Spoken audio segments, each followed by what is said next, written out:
Сиздерди көрүп турганыма абдан кубанычтамын. Бул жакта запись кетти. Келиңиздер, трансформация курсуна кош келиңиздер. Бүгүн биз сиздер менен кантип трансформация курсунан результат алыш үчүн кандай ниеттерди коюп келишибиз керек да.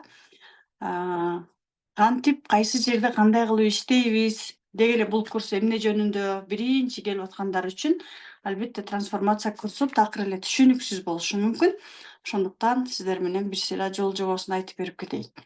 Анан аягында сурооңуздар болсо сурайсыздар, мен баштай берейин.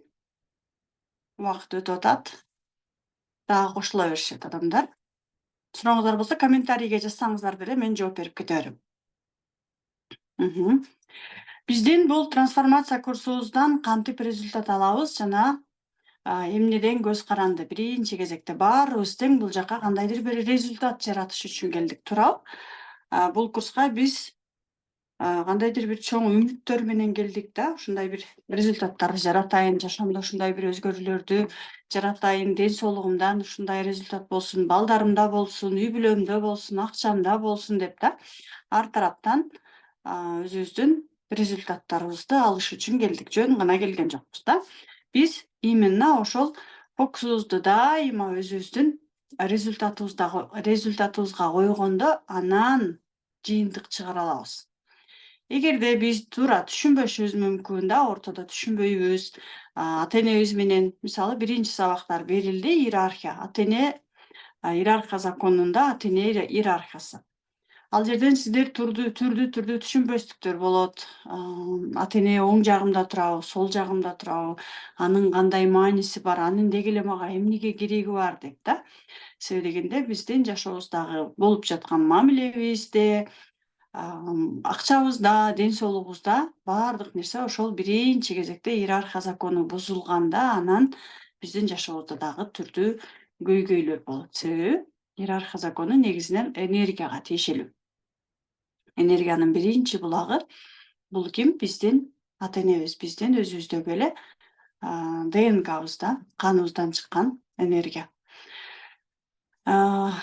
Бирок ошондо дагы эгерде сиздер зеригип мисалы же ой жазам да максат жазышым керек эле деп сиздерге анкеталар берилди, суроолор берилди, кандай максатта келдиңиз, кандай ниет койдуңуз деген суроолордун баардыгы, булардын баардыгы жөн эле суроо эмес.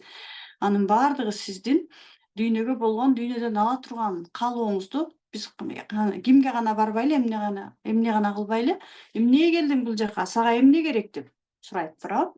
И ошол учурда биз өзүбүздүн каалообузду айта албасак, мисалы мага көптөгөн адамдар келет да, акча деп келишет, разборго, акчага разбор кылып бер, мамилеге разбор кылып бар. Кандай акчаны эмне максатта каалайсың? Мисалы сен айына 100 000 сомдон акча тапкың келет. Ал акча сага эмнеге керек дегенде билишпейт да. Каяка жумшашын билбейт. Жөн эле акча дей беребиз да. Анын конечный итогу, конечный точкасын, аны каяка жумшайбыз? Мисалы үй бүлөмө үй алам или машина алам. Хорошо, машина алдың, үй алдың, андан эмне алдың? Өзүңдү кандай сезесиң? Биздин издеген максатыбыз, жашоодон издеген деги эле максатыбыз чындап келгенде акча эмес да. Ошондон ала турган, жанагы айтат го, адамдар буюм сатып албайт, эмоция сатып алат депчи. Кымбат буюм, бренд кийимдерди саткан айтып атышпайбы саткандар? Адамдар эмоция сатып алат деп. Биз канчалык баалуу нерсени сатып алган сайын ошончолук ошол нерсени баалайбыз да. Арзан алган нерсени баалабайбыз, кымбат алган нерсени баалайбыз. Ошол сыяктуу эле биз акчаны канчалык келишин жана ошол акчага эмне алабыз, бизге ошол нерсе маанилүү. Ошон үчүн жөн эле айына 100 000 сом деп жаза бербей, мисалы акча жөнүндө жаза турган болсок, анда сөзсүз түрдө ал акчага мен эмне алам? Бизде көбүнчө мындай деп көнүп калганбыз, адамдар максат койгондо, акчам болсо, анан үй алам. Акчам болсо, анан машина алам, акчам болсо, анан эс алам. Нет, эгерде биз өзүбүзгө үй алганга биринчи кезекте максатыбызды коя алсак, өзүбүзгө уруксат бере алсак, мисалы көптөгөн миллиондогон акчаларды иштеп дагы, бирок бир дагы эс албаган адамдар толтура. Эмнеге? Анткени алар өздөрүнө эс алганга уруксат бере алган эмес. Эс алсам ошол акчам жок калат деп күндө дордойдон калбай иштеген учурларыбыз да болгон, туурабы? эс алсам жумушум калып калат деп балдарыбызды карабаган учурларыбыз көп болгон. Кеп ал тапкан акчада эмес, кеп ошол акчаны колдонгондо, пайдаланганда кайсы тарапка кантип колдонобуз. Анан сөзсүз түрдө максатты коюп жатканда обязательно сөзсүз түрдө жазыңыздар, сиздерден суранам. Себеби дегенде максатты биз жазбасак биздин мээбизде бардак, түшүнбөйт. Мээ трансформация курсуна эмне үчүн келгенин дагы түшүнбөйт. Биздин жашообуздун бардыгын, энергиянын бардыгын бөлүштүргөн бул биздин мээбиз. Анан прям жазып, жана андан эмне алам? Сөзсүз түрдө рахат алам, мисалы, кубаныч алам. Жан дүйнөмдүн тынчтыгын алам. Биздин проблемабыз именно кеп акчада эмес, именно ошол биз ала турган рахатта. Эгерде биз андан рахат албасак, бизге ал акчалар келбейт. Биз эгерде андан жакшы өзүбүз каалаган нерсени албасак, анда бизге ал акчалардын келиши кыйын. Микрофондоруңуздарды өчүрүп туруңуздар, Анан максат жазганда сөзсүз түрдө 4 сфера менен жазыңыздар. 4 сфера сөзсүз түрдө болуш керек. Мен дайыма айтам, бир эле акча деп жазбаңыздар. Акча боюнча өзүнчө бөлүп жазыңыздар. Ден соолук боюнча сөзсүз түрдө жазыңыздар. Ден соолугуңуздарга сөзсүз түрдө кам көрүңүздөр. Биз качан гана болбой калганда анан сүйрөлүп больницага барабыз. Нет, ага чейин чекаптан сөзсүз түрдө өтүп, өзүбүздүн ден соолугубузга дагы практикаларды жасап да, балдарыбыздын ден соолугуна да көңүл бөлүп, үй бүлөбүздүн ден соолугуна, акча, ден соолук, анан мамилеге дагы. Ой, менин мамилемде укмуш дей бергенибиз менен фокусубуздун бардыгын акчага койгон учурда биздин мамилебиз аксап баштайт. Себеби дегенде биз кайсы жакка көбүрөөк фокус койсок, оюбузду каяка көбүрөөк көңүл буруп, кайсы нерсени көбүрөөк ойлонсок, энергия ошол жакка кете берет дагы, үйдөн мамилебиз аксап баштайт. Жолдошубуз менен болгон мамилелер бузулуп баштайт. Балдарыбыз менен болгон мамилелерибиз бузулуп баштайт анткени биздин оюбузда эмне? Только акча. Ооруп аткан учурда дагы только өзүбүздүн ден соолугубузга эле көңүл бура берсек дагы, ден соолук андан бетер энергияны өзүнө ала берет, и акчабыз жок болуп баштайт да. Байкасаңыздар керек. Ден соолукта кандайдыр бир көйгөй болуп баштаганда эмнегедир биздин мисалы бизнестерибиз акырындан ылдый болуп баштайт. Ошон үчүн мамилеге дагы, ден соолукка дагы, акчага, анан сүйүктүү жумушту дагы тапканга аракет кылыңыздар. Сүйүктүү жумушка тиешелүү бардык практикалар трансформация курсунда берилет. Сүйүктүү жумушубузду биз кайсы учурда табабыз? Өзүбүзгө сүйүүгө уруксат бергенде, ушул 4 нерсени жазып алсаңыздар болот. Өзүбүзгө сүйүүгө уруксат бергенде, эмоциябызды чыгарганга өзүбүзгө уруксат бергенде, мисалы эмоция деген түрдүү болот. Ачууланууну чыгарабыз да. Эмоция боюнча модуль өзүбүздү сүйүү, эмоцияны сыртка чыгаруу, максат коюу жана жан дүйнөнүн бүтүндүгү. Ушул 4 модулду сөзсүз түрдө аткарсаңыздар, жумушуңуздарды, азыркы деле жумушуңуздарды деле прям сүйүү менен аткарып баштайсыздар. Биз качан гана жумушубузду сүйүүбүз менен аткарып баштаганда, дал ошол жумушубуз бизге акча да алып келип баштайт. Акчаларыбыз көбөйүп баштайт. Себеби мындай биздин окуучуларыбыздын арасында дагы аябай көп болгон. Канчалык өздөрүнүн жумушун сүйгөн сайын ошончолук зарплаталары да көбөйүп баштайт. Премияларды көп алышат. Бизнестери болгон болсо, алардан көптөгөн клиенттери көбөйүп баштайт.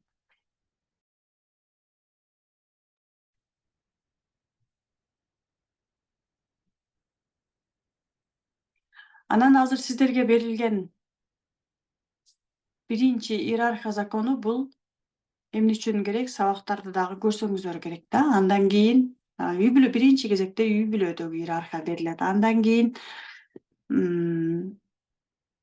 бир туугандардын иерархиясы.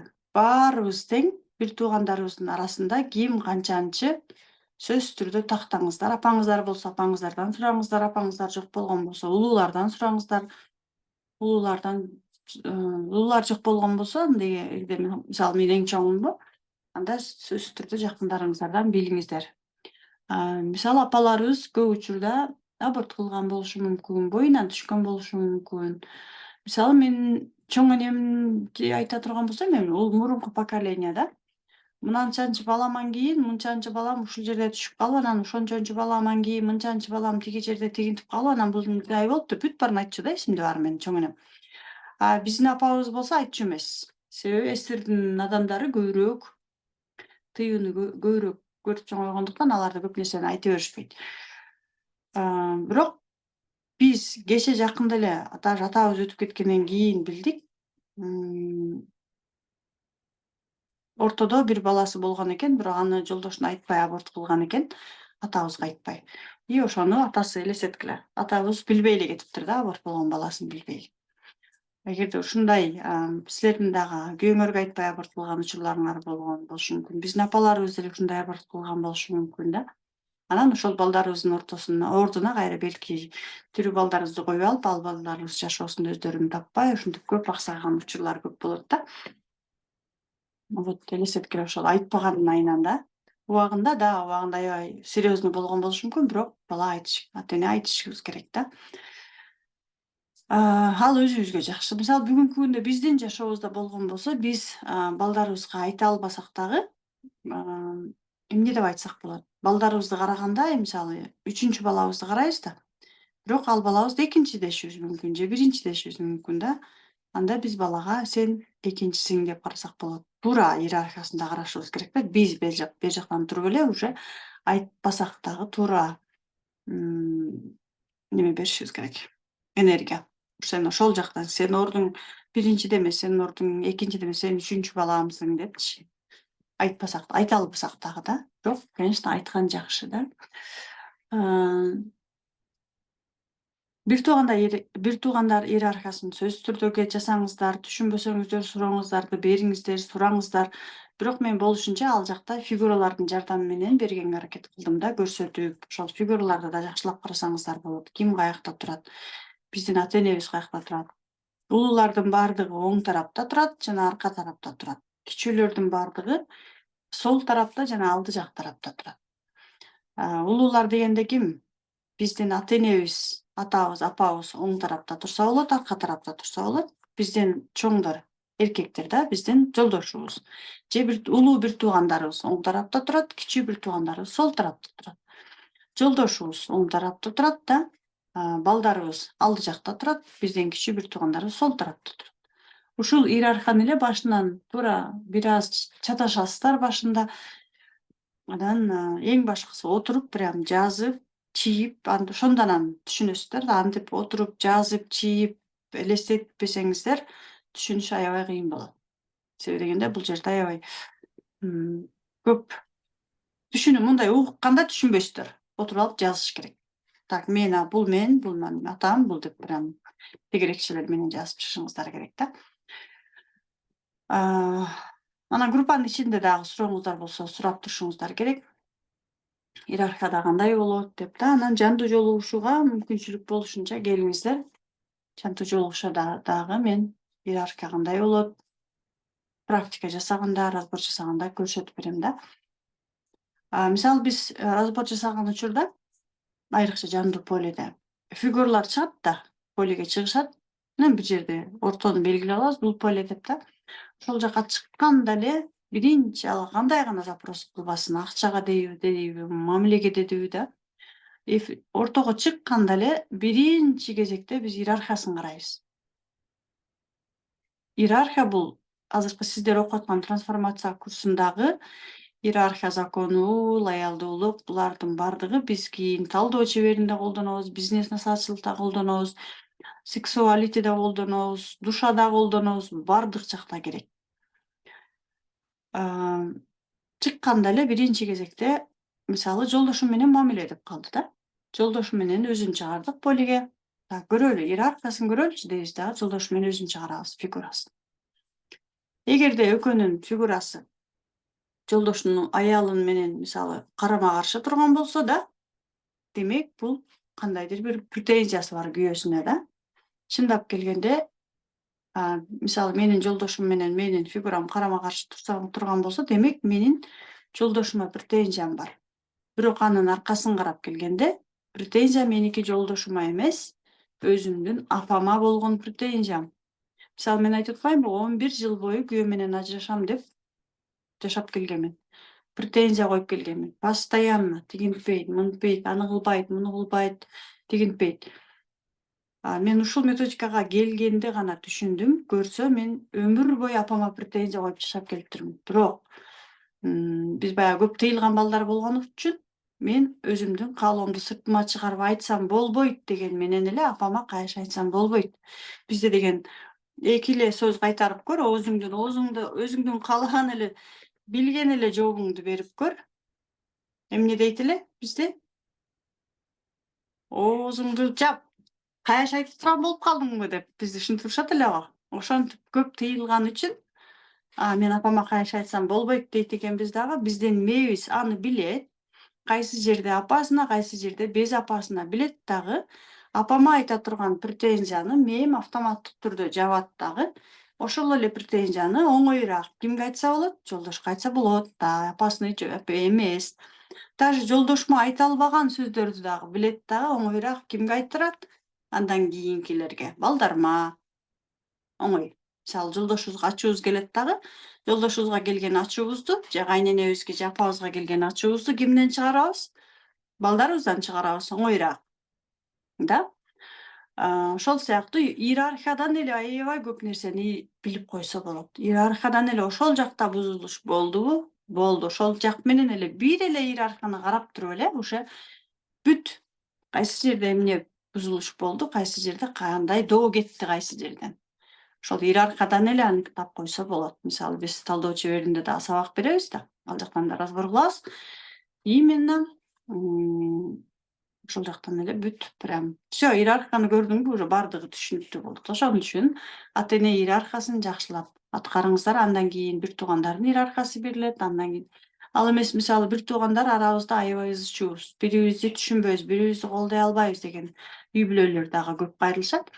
Андай учурда бир туугандарды дагы фигураларын мисалы чийип чыксаңыз болот да, биринчи сабакты көрбөй туруп эле. Мисалы бул бир тууганым биякта, бул бир тууганым биякта кагазды жанагынтип алды аркасы, оң жагы, сол жагы деп белгилеп алып туруп эле бир туугандарыңызды жазып койсоңуз, ушул жактан эле билесиз кимдин улуктугун кабыл албай жатасыз, кимден эмнени талашып атасыз, кимге кандай претензияңыз бар. Мисалы бир туугандардын ортосунда эмнеге көп учурда келишпестиктер болот? Анткени биз кичинекей кезибизде эле бир тууганыбызды мисалы жакшыраак көрүшөт дагы, аны мактайт, бизди мисалы мактабайт. Биздин көзүбүзчө эле тигини мактайт, менин кызым мисалы мен чоңмун да. Мен чоң болгон үчүн мен мактоо почти алган деле эмесмин. Болгон өтө редко да. Кичүүлөрдү көбүрөөк макташат, колдошот. Менин кызым кыйын, акылдуу, тигиндей, мындай. Сага келгенде наоборот претензия. Тигини кылбайсың, муну кылбайсыңбы дегенде анан бизде ата-эненин сүйүүсүн талашабыз да, анан тиги мактаган бир тууганыбыз менен биз постоянно вот ошондон дагы келишпестиктер, бир туугандардын ортосундагы келишпестиктер бул ата-эненин сүйүүсүн талашкандыктан болот.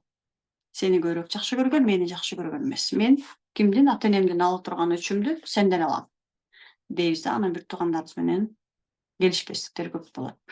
Даже көрө албастык мисалы да, биз айтып атпайбызбы, тиги мени көрө албайт, бул мени көрө албайт деп сырттагы адамдарды көрүп атпайбызбы, күнөөлөп атат. Конкуренция да, көп конфликттер болот. А на самом деле конкуренция именно башкалар менен көрө албастык, келишпестик. Вот именно биздин бала чагыбыздагы бир туугандарыбыз менен келишпестиктер. Бир туугандарыбыз менен бири-бирибизге мындай ынтымактуу, мен баарыңарды бирдей жакшы көрөм, балдарым эмес.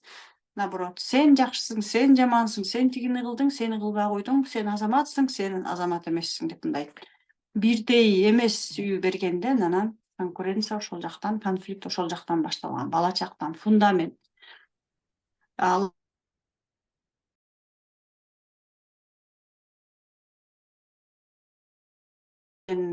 баланы көбүрөөк жакшы көрөбүз дагы, то есть ошол баланы барып кичинекей балага барып эркелетип кармаса дагы урушабыз да. Ошол баланын айынан чоң көбүрөөк урушупту, кийин ошол чоң менен кичинекейдин ортосунда дагы көп келишпестиктер болот. Мен ошонун айынан бойлой алып атам депчи. Азыр 1 мүнөт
Келиңиздер улантабыз.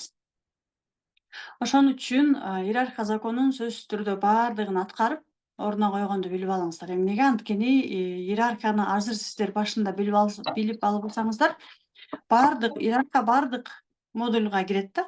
Эртең капачылык менен иштегенибизде, күнөөлүү сезим менен иштегенибизде, эмоция менен баардыгында тең. Алдыңыздан атаңызды көрүңүз, апаңызды көрүңүз, аркаңызга бурулуп караңыз, атаңызды сезиңиз, каякта турат. Эң практиканын этегинде атаңызды сезиңиз, каякта турат, бурулуп караңыз деп дайыма айтылып турат. Иерархия ошон үчүн башында жакшы билип алып алсаңыздар, кийин жакшы түшүнбөйсүздөр. Энергетикалык жактан автоматтык түрдө биз ата-энени туура ордуна коюп алышыбыз керек. Ошондон анан биз өзүбүзгө, мисалы азыр деле сезсеңиздер болот. Атаңыздар менен апаңыздарды кайсы тараптан сезип атасыздар? Баарыңыздар тең терең дем алып, демиңиздерди чыгарып, иерархияны сезиш үчүн атайын бир убакыт бөлүп, жарым саат отуруп жазаштын кереги жок. Прям кайсы жерде кетип атасыз? Автобуста кетип атасызбы, жөн отурасызбы, жумуштасызбы да? Терең дем алып эле, демди чыгарып, атамды кайсы тараптан сезип атам? Апамды каяктан сезип атам? Аларды сезгенде менде кандай сезим пайда болду? Деп эле ушинтип эле автоматтык түрдө диагностика жасап алсаңыздар болот. Жеңил экен.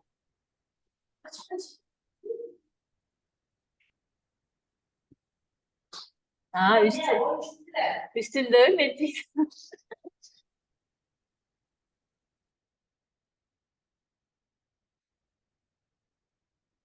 Микрофондорубузду өчүрөбүз кыздар. Зина.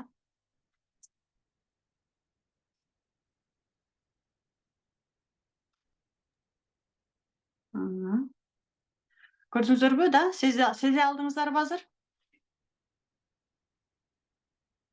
Денеңиздер дароо реакция кылат, же муздашы мүмкүн, же ысышы мүмкүн, же бир жагымсыз сезимдер келиши мүмкүн да.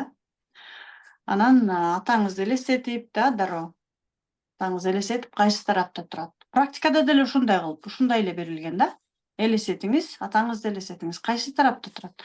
Атаңыз кайсы тарапта турган болсо, айтыңыз.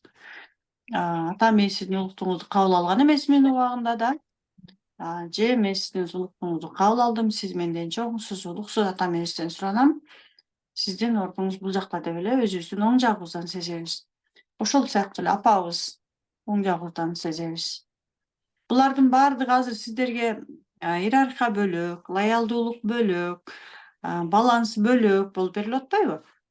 Кийин ушулардын баардыгын чогултуп, күнөөлүү сезимдер башка, чтоб түшүнүктүү болуш үчүн да, маңызын түшүнүш үчүн.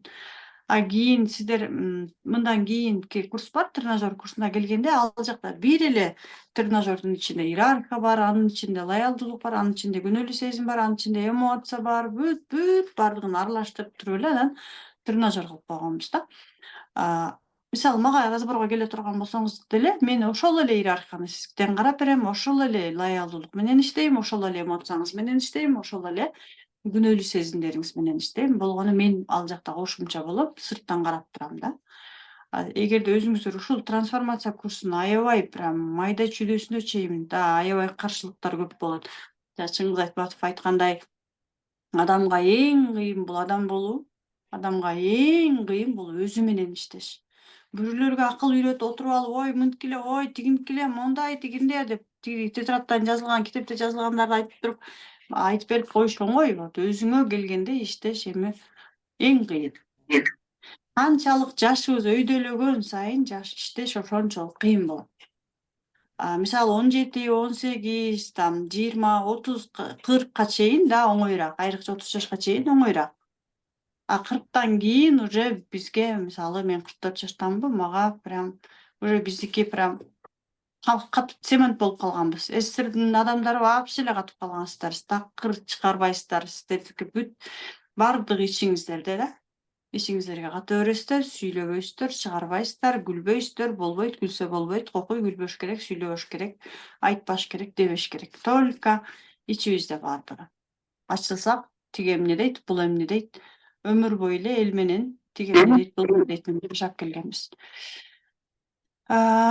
Конечно, азыр өзүбүз менен иштеп эле прям көчөгө чыгып алып эле бийлештин кереги жок, бирок өзүңүзгө көп жактан уруксат беришиңиз керек. Сыртка чыгарганга, каалооңузду айтканга, жок дегенде өзүңүздүн оюңузду айтканга, ошондон деле баштасак деле элементарно балдарыбызга жакшы көрөм дегенди айта албайбыз. Башкасын айтпай эле коеюн. Жолдошубузга жакшы көрөм дегенди айта албайбыз. Мактаган сөздү айта албайбыз. Ой азаматсың деген жакшы поддержка сөзүбүздү айта албайбыз. Ал эмоция жөнүндө айта элек деле Анан макташ керек деп, мисалы жолдошубузга бүгүн сабакты окуп эртең макташ керек деп, ой рахмат азаматсың деп мындай мактаганда дагы окшошпойт. Себеби дегенде биз от души прям өзүбүзгө уруксат бере албай, экинчиден мындай чын дилибизден айтканга үйрөнүшүбүз керек. Келебиз, ага деле келесиздер, эгерде ошондой айтпаган, ачылбаган адам болуп болсоңуздар, дароо мактай албайсыздар. Мисалы мен бул методиканы окуганга чейин эми көп курстарды окугам да. Психологияны көп окудум 18-жылдан 21ге чейин 4 жыл окудум.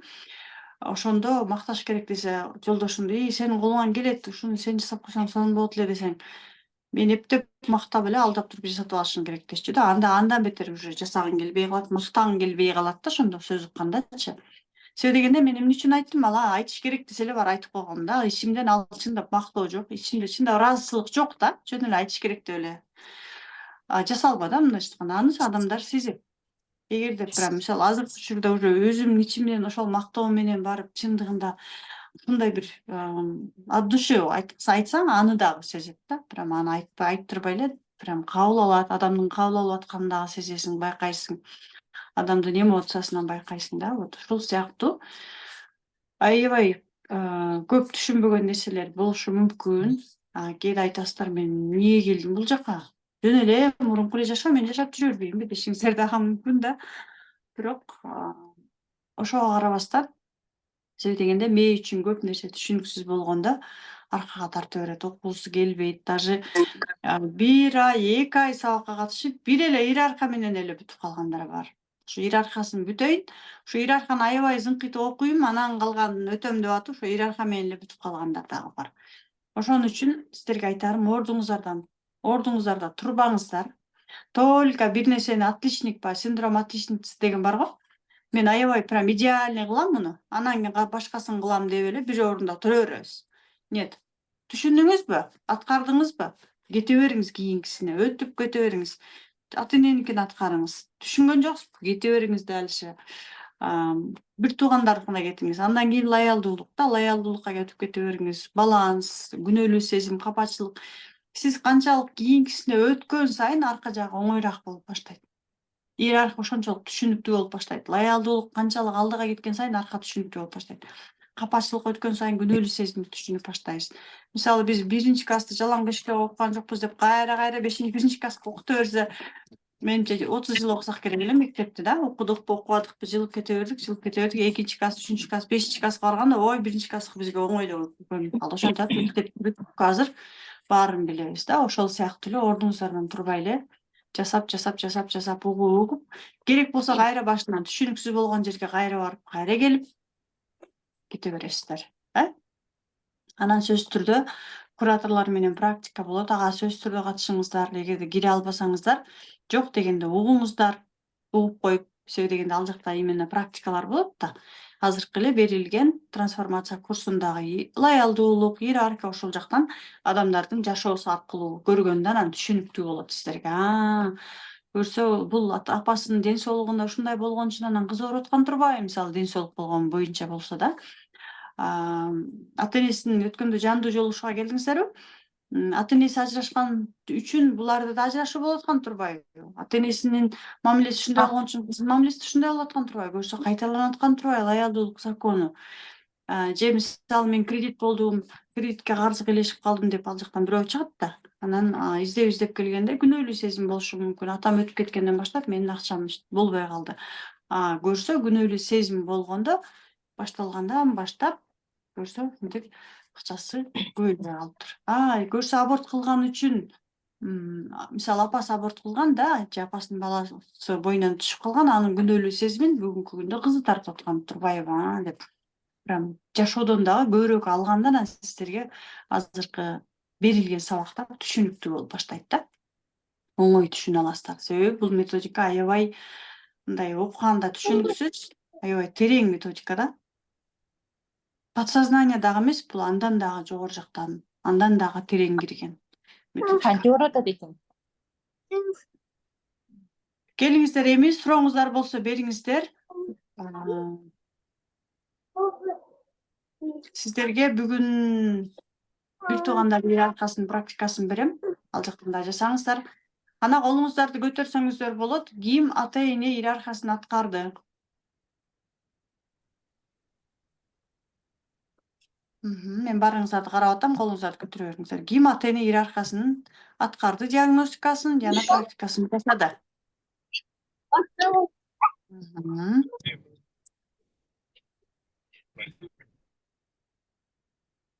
Жөн эле угуп жаткандар да бар экен, биякта көп экен да. Азаматсыздар.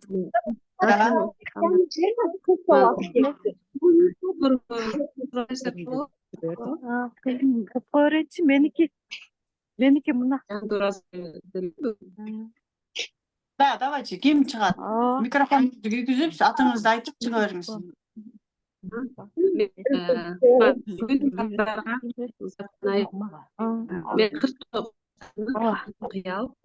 Башкаңыздар микрофондоруңуздарды өчүрүп туруңуздар. Кыял айым сүйлөңүз.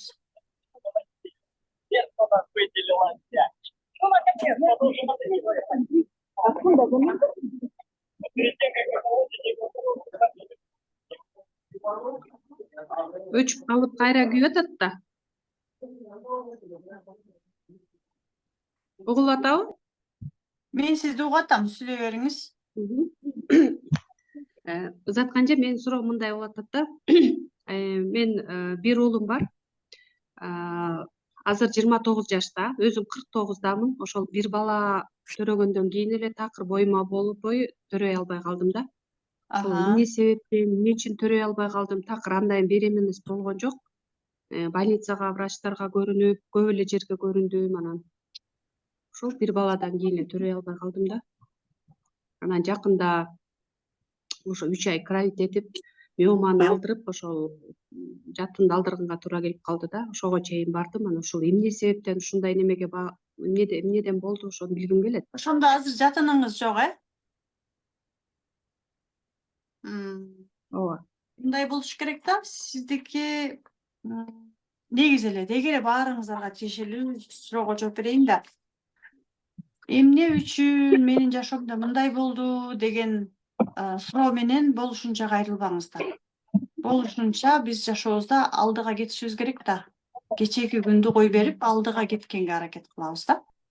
Эмне үчүн кече күйөөм менен ажырашып кеттим, азыр экинчи күйөөм менен жашап атам, эмне үчүн биринчи күйөөм менен ажырашып кеттим, эртең кантип жашайм, же эмне үчүн кече төрөбөй калдым, бүгүн эмне үчүн мындай болду эмес, максат менен кайрылганга аракет кылыңыздар. Туура сиздин причинаңызды биз таап беребиз, конечно, тапсак болот, диагностика кылсак болот, баарын билесиз, андан эмне аласыз? Сурооңузга жооп алдыңыз. Жок, мындай, мисалы үчүн эмеден психологиядан окуп көрсөм, ошо миома, киста дегендер из-за обиды на мужа деп атпайбы? Анан мен ошол жолдошума таарынганданбы же ата энеме таарыныч, нааразылыктанбы ушундай блок турат да. Ошол Миома блокку качан башталган? Так, 2018-жылдары башталган.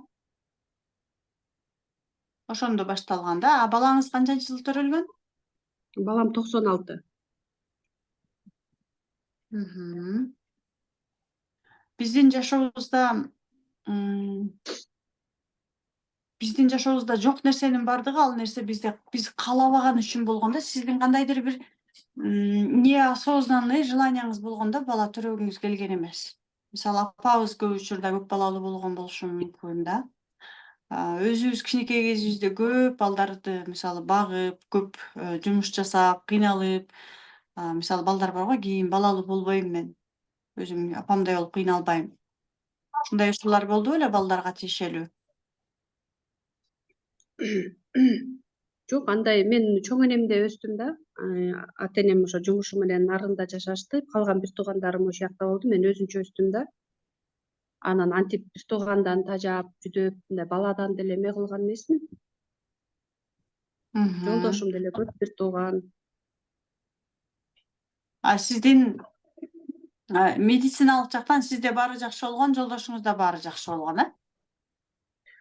Ооба, алгач жакшы болчу, анан кийинчерээк мен уже аябай бала деп баягы издеп, баягы дарылана баштаганда ошо трубкаларды текшергенде 2 трубкаң тең бүтүп калган, бүтөлүп калган дешти. Анан андан кийин мен өзүм деле чуркап уже аракет кылбай калдым да.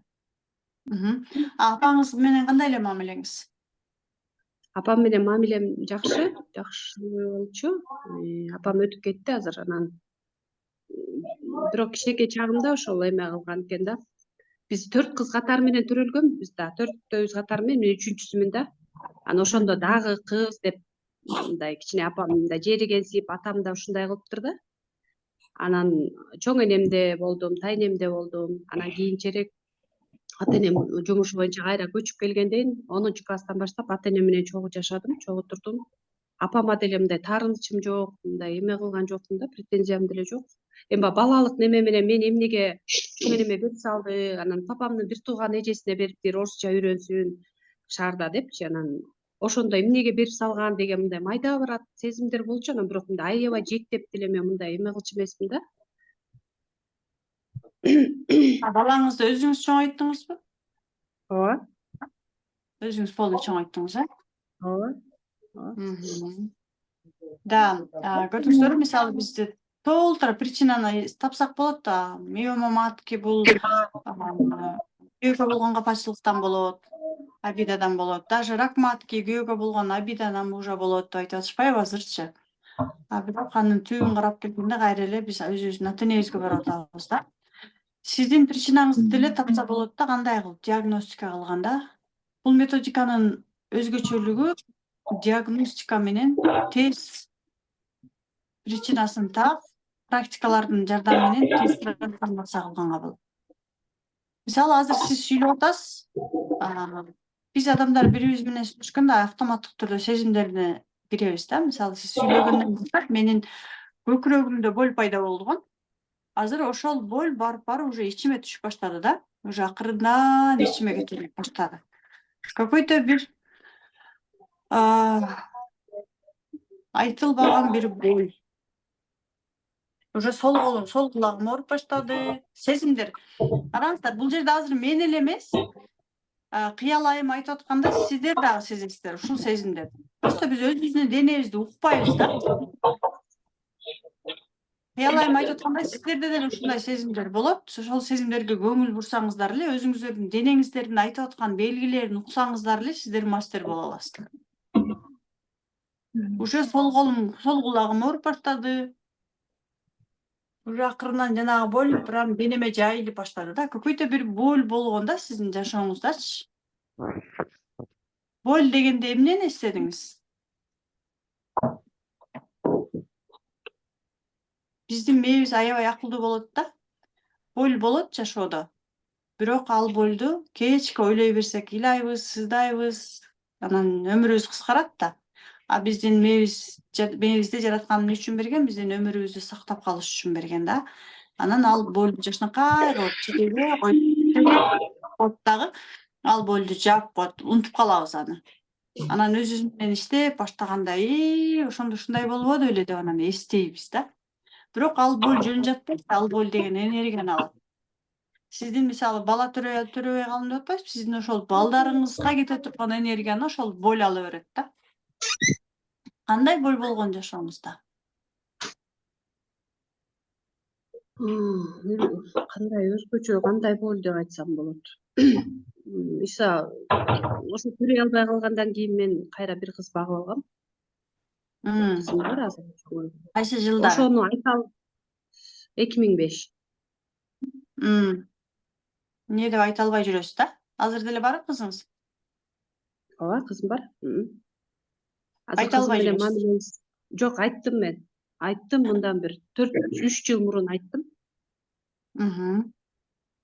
Ошондо бир аз жеңилдеп калгам. Ошондогу эме болсо керек балким. Эмнеге төрөй албай атам деп мен өзүмдү күнөөлөй берчүмүн да. Жолдошум бир нерсе деп айтса, бирөө балалуу болсо деле өзүмдү мындай аябай ыңгайсыз сезип, бир балам бар да деп мындай шүгүр кылып, тоба кылып, мындай эме эткеним менен, сыртым менен. Бирок глубине души мен мындай эмнеге төрөбөй атам, жолдошум деле балалуу болгусу келет да деп аны да аябай эле ушундай бир эме да, бир күнөөлүү сезим боло берди да мендечи. Жакында операция болгондон кийин аны уже болду да деп уже эми кичине кое берип, бирок эстегенде баары деле бар да, тиякта турат да мындай, толук кетпей атат да. Ошону эстегенде кандай боль болот сизде? Өзүмдү күнөөлүү эмете берем. Эмнеге мен убагында ошол больницага барып, медицинский аябай баса дарыланган жокмун, эмнеге мындай кенебей жүрүп алдым деген сезим боло берет ушу. Күнөөлүү Өзүмдү сезим күнөөлөп, да? күнөөлүү. Группа менен иштеп баштаганда жазып алсаңыз, кайсы фигураларды коюп диагностика жасашыңыз керек. Группа менен иштейсиздер да, куратор менен иштейсиздер. Кураторуңуз ким? Элинай. Өзүңүздүн ал диагностиканы даже мини разборду айтпай, ачык айтпай жасайсыз да, закрытый кыласыз болушунча. Өзүңүздүн фигураңызды коесуз, то есть бир фигураны кыял деп белгилеп аласыз. Бир адамды да. Бир адамды бала деп белгилейсиз.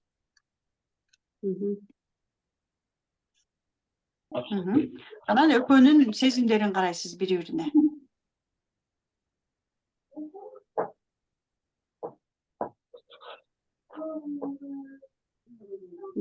Чоң энеңиздин канча баласы болгон? Чоң энемдин 6 баласы болгон. Баары тирүү да? Тирүү болгон да? Эми кийинчерээк өтүп кетти бир эжем. Так калгандары тирүү. Баары эле болгон, баары эле жашаган. Ооба. Кандайдыр бир лоялдуулук дагы болушу мүмкүн. Кандайдыр бир биздин тегибизден келген боль болушу мүмкүн. Причинасын карап келсек аябай көп да. Эмечи кайын журттан өтүшү мүмкүнбү? Ооба, сиздин жолдошуңуздан деле келиши мүмкүн ал нерсе. Жолдошумдун бир канчанчы 5-6 мындай өйдөрөөк аталарында бирөөсү өзүнүн энесинин каргышына калган экен да. Ошол энеси балдарың 2ден ашпай калсын деп каргаган деп айтышат да. Анан бирок ушул сөздү мындай кайталап айтып баягы сөз кылып калабыз, бирок муну чечип, бул эмне себептен мындай экен деген эч ким деле эме болгон жок. Уруу ичинде баягы сөз болуп калганда ушинтишет да. Бул Балдары Куттугожо азбаны? ата бир кайнагамдыкы 3 кыз, бирөөндө 1 бала, бирөөндө 2 бала ушундай да. Анан урууда да, уруунун ичинде ошол урууда чоң бир ата ошондой өзүнүн энесинин каргышына калган дейт деп айтылат экен да. Ал деле жөн эле эмес да. Эми сиздин максатыңыз эмне? Сиздин негизги максатыңыз эми сиз өзүңүздүн жашооңузду уже өзгөртө албайсызды, уже болушунча болду. Тем более азыр маткаңыз жок. Маткаңыз болсо дагы может төрөгөнгө аракет кылмаксыз. Эми сиздин максатыңыз мындан кийин балдарыңызга ошол нерсени өткөрүп бербеш да. Туурабы? Сиз кандай нерсе кылсаңыз болот? Эмне практика жасасаңыз болот? Ошондо кайын тегиңиз болуп атпайбы? Жолдошуңуз барбы? Бар. Жолдошуңуз дагы, сиз дагы көбүрөөк ошол именно каргаган энеси каргап атабы баласын? Ооба. Да. Ошол каргышка калган, анан каргаган эне бар да. Ошол энелерди элестетип эле, ошол энени анан ошол баласын элестетип туруп, каргыш бул сөз да. Сөздө эмне бар? Энергия бар. Энергия кете берет. Да, энергия именно биз адамдарды сен мындайсың деп айткандан кийин ошол нерсени ал адам алып кетет да, жашоосуна энергияны дальше передается болуп кете берет да. Полесин ошондой кылып белгилеген да апасычы. Сенин колуңдан келбейт десек, балабыз, менин колумдан келбейт деп, азыр деле өзүбүздүн колубуздан эмне кылып атсак деле баары колуман келбейт дей беребиз да. Ошол сыяктуу эле да. Ой, сен кыйынсың деп койсок, балабыз да, ой, ал эчтеке колунан келбесе деле мен кыйынмын дей берет да. Себеби полеси ошондой деп белгиленген ата энеси тараптан. Ошон үчүн сиздин кайненеңиз, кайсы бир кайненеңиз сен балаң 2ден ашпасын деп белгилеп койду, болду, ал дальше кете берет. Андан ары. Эми сиз келинсиз да. Алар сизден чоң, улуу, сизден өйдө жактап турат. Сиз только ыраазычылык гана айтасыз. Ошол кайненеңизге ыраазычылык айтасыз, ошол балдарына ыраазычылык айтасыз. Кайын тегиңиздин бардыгына только ыраазычылыгыңызды гана айтасыз. Ошолордон ыраазычылык алганда, ыраазычылык айтканда анан сиз алардын ыраазычылыгы менен алдыга кете аласыз. Бирок өзүңүздүн да сиз жөн эле андай текке турмушка чыгып калган жоксуз. Сиздин өзүңүздүн дагы ошондой алдыга, то есть балдарды уругун көбөйтпөй турган, тукумду көбөйтпөй турган өзүңүздүн дагы программаңыз бар. Бир эле аларда эмески, сизде дагы бар. Сиз өзүңүздөн дагы издешиңиз керек. Жанагынтип өзүңүздүн фигураңызды, баланын фигурасын коюп иштеңиз. И алар тараптан дагы ыраазычылык. Только сиз аларга только ыраазычылык менен кайрыласыз. Жолдошуңузга дагы айтышыңыз керек, что биздин балдарыбыз да эртеңки күндө, мисалы, сиздин азыр бир балаңыз барбы, каныңыздардан жаралган? Ошол балабыздын тегинде көп балалуу болуп, ушундай келечегинде ушундай көбөлүп жабырыш үчүн ушундай тегибизге ыраазычылык айтышыбыз керек экен. Бирок мондой ыраазычылык айтыш керек дегенде биздин жолдошторубуз түшүнбөшү мүмкүн. Бул методиканы түшүнбөгөн адамдар түшүнбөйт. Эмне дешиңиз болот? Эмне десеңиз болот? Мисалы, жанагындай Куран окуп да, жети токош кылып Куран окуйбуз да биз. Же күндүз тамак жасап Куран окуганда эле ошол тегибизди эскерип, ошол тегтерибизге да ыраазычылыгыбыз менен деп ошолорго арнап Куран окуп турушубуз керек да, эстеп ыраазычылык менен. Ошондон анан кетет энергия андан ары. Сиз өзүңүз тараптан ыраазычылык айта беришиңиз керек. Рахмат, ыраазымын.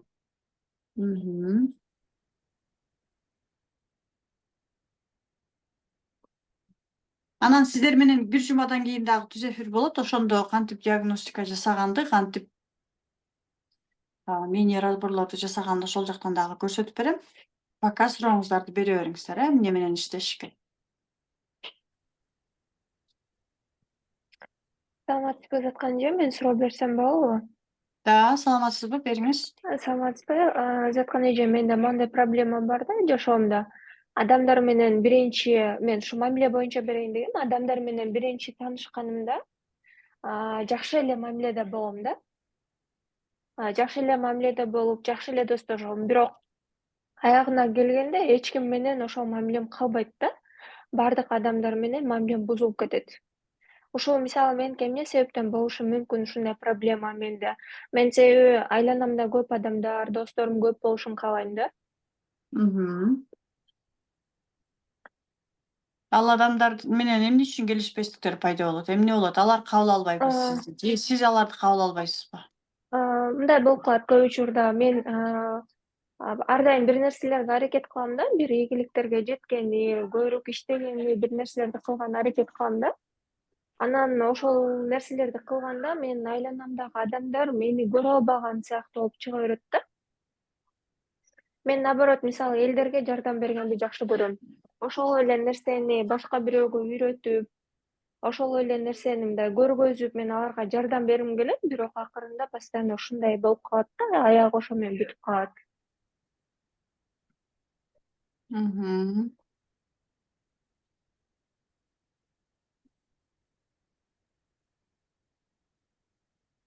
Эгерде биз адамдарга жардам бергенде, биз алардын сүйүүсүн алыш үчүн, аларга жакшы көрүнүш үчүн жасасак, алар биз кандай десем, биз аларда эмне үчүн жакшы алардын сүйүүсүн алгыбыз келип атпайбы? Аларга жакшыдан болуп көрүнгүбүз келип атат да, анан өзүбүздүн каалоолорубузду укпайбыз дагы башкаларга удобный боло беребиз да. Ошол учурда алар бизге неосознанно айтканда, на уровне сознания, на уровне бессознательного, да, на уровне кандай десем, энергетический уровеньде айтканда, адамдар сезет да, сиз алардан энергиясын алгыңыз келип атканын алар сезет. Алар сиздин ата-энеңиз болбогондуктан, алар бизге айтат да, кечирип кой, биз сенин ата-энең эмеспиз, сен бизге эмне кылып берсең деле биз сага энергиябызды бере албайбыз дейт да, алар сизди өздөрүнөн түртүп башташат. Демек, сиз өзүңүздүн ата-энеңизден ала албаган сүйүүнү жакшы киши болуп, жакшы кыз болуп, жакшы жумуш жашаган адам болобуз дагы биз неосознанно да. Булардын баары неосознанно болот. Алардын сүйүүсүн алгыбыз келе берет. Биз эгерде прям чын жүрөгүбүздөн, эгерде өзүбүздүн курсагыбыз ата-энебиздин сүйүүсүнө толуп туруп, ошол өзүбүздүн жанагы молчулук абалыбыз менен мына туугандар мени алдым, мен ушундай сонун жашоого жетиштим, мен ушундай ийгиликтерди жараттым, мегиле силер да ушуну алгыла десек, анда адамдар келет да ошол нерсени алгысы келет. А наоборот, тескерисинче, менде жок, мага бергилечи, мен силерге ушундай жумушту кылып берейин, мени мактагылачы, мени жакшы көргүлөчү десек, нет, анда биз наоборот анын ордуна эмне алабыз? Боль алабыз.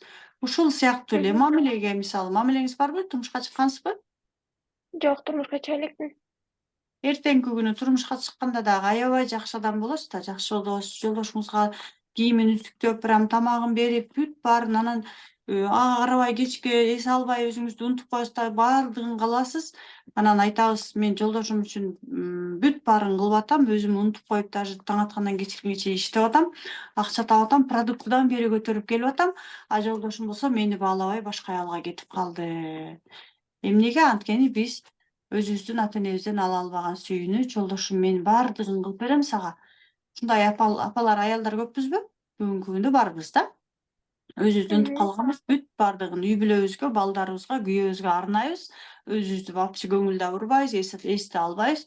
Анан жанагы продуктлардын баарын жолдошубузга макул деп бүт баарын жүктөп келебиз. Анан эртеңки күнү жолдошубузга нааразы боло беребиз. Мени ушинтпей койду, баалабай койду, мени барктабай койду, мени сүйбөй койду, мен болсо бүт баарын жасадым эле ал үчүн.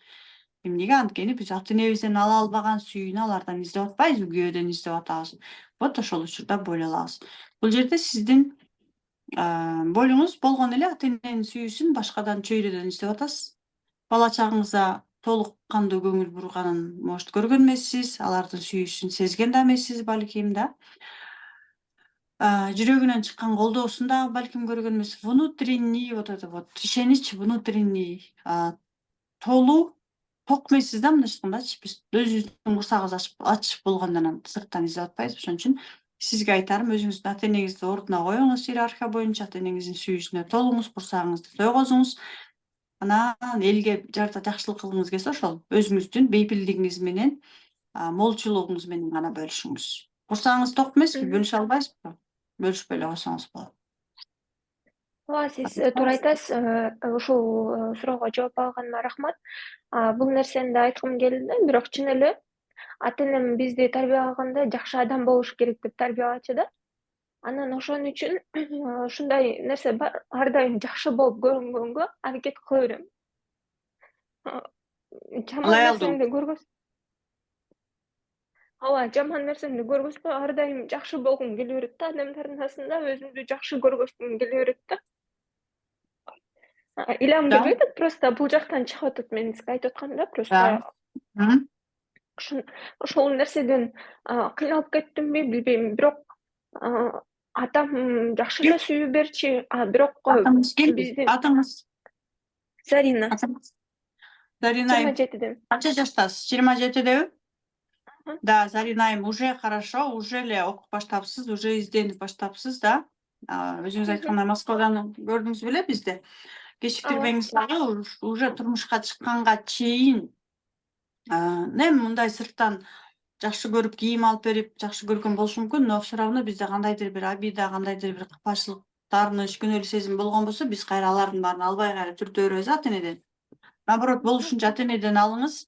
Эртеңки күнү турмушка чыкканда бизге окшоп күйөөңүз менен ажырашам деп жашап, анан анын баардыгын балдарга берип, анан анын баарын уже каша кылып, баарын бүткөндөн анан кайра тазалап отурбай, сиздики азыр сонун убак экен да, ушул убактан кечиктирбей, өзүңүз менен иштеп, анан эртең турмушка чыкканда дагы, эгерде сиз ушундай адам болгон болсоңуз, эртең бир кандай бир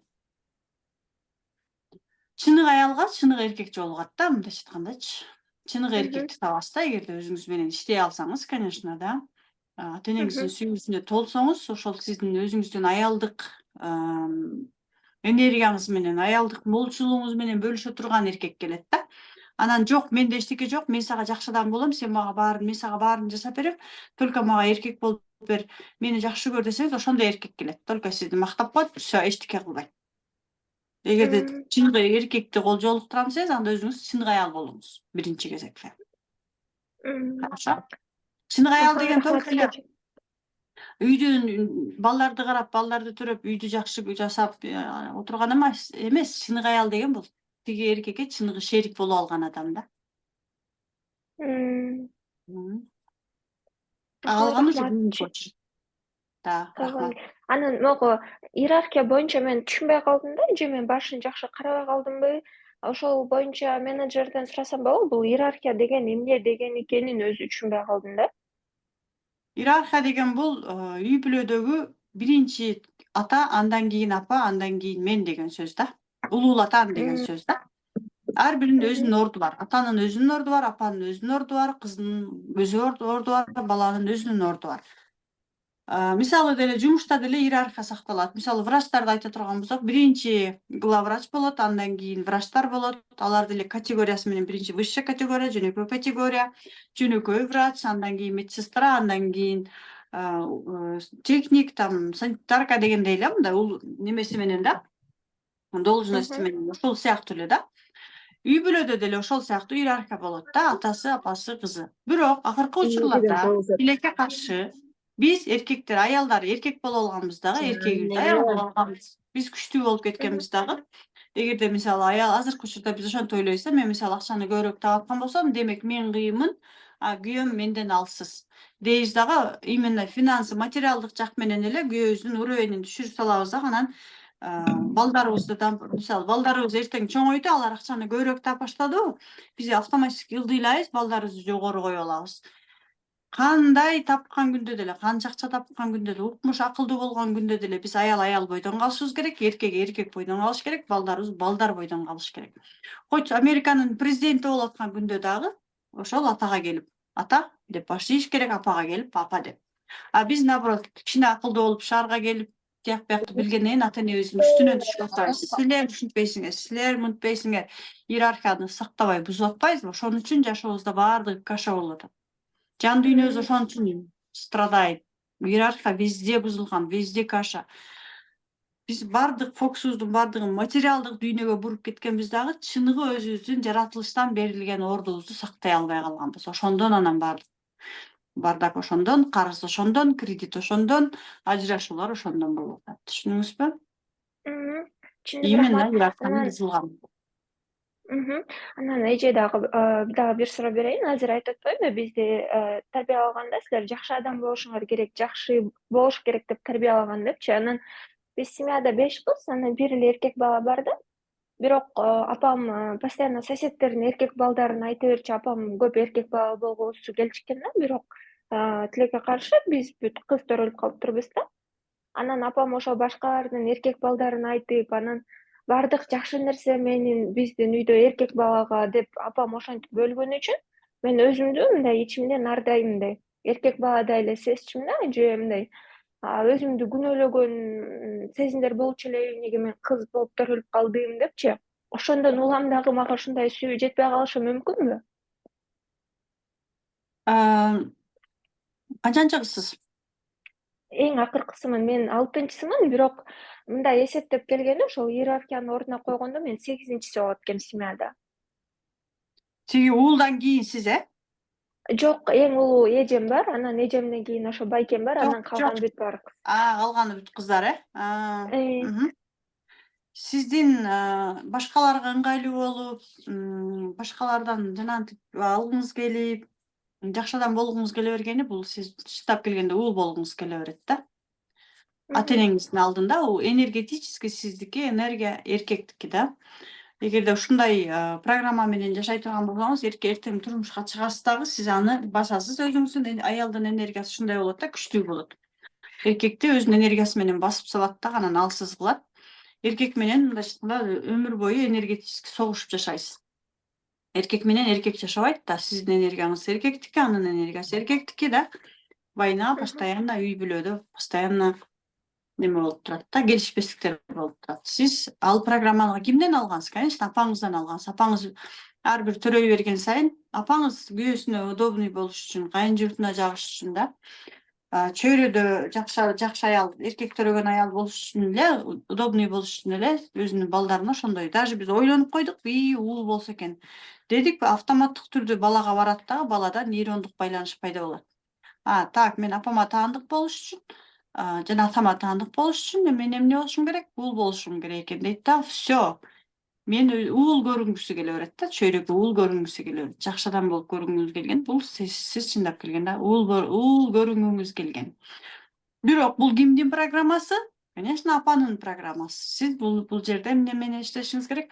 Лоялдуулук практикасы менен иштеп, апа, мен сизге таандык болуш үчүн көрсө мен сиздин программаңызды алып алып турмун. Менин күнөөлүү кыз болгонум үчүн күнөөлүү сезген сезимдерим, апа, меники эмес, көрсө сиздики экен. Сиз айтып атпайсызбы өткөндө? Постоянно колум сынат, бутум сынат, сол колум сынды, оң колум сынды, оң бутум сынды. Вот именно кабыл албайсыз денеңиздичи, кыз катары денеңизди кабыл албайсыз. Кийинчерээк маткаңызда проблема болот. Эгерде ал менен иштебесеңиз, сиз маткаңызды кабыл албайсыз. Матка эркекте болбойт да, аялда матка болот.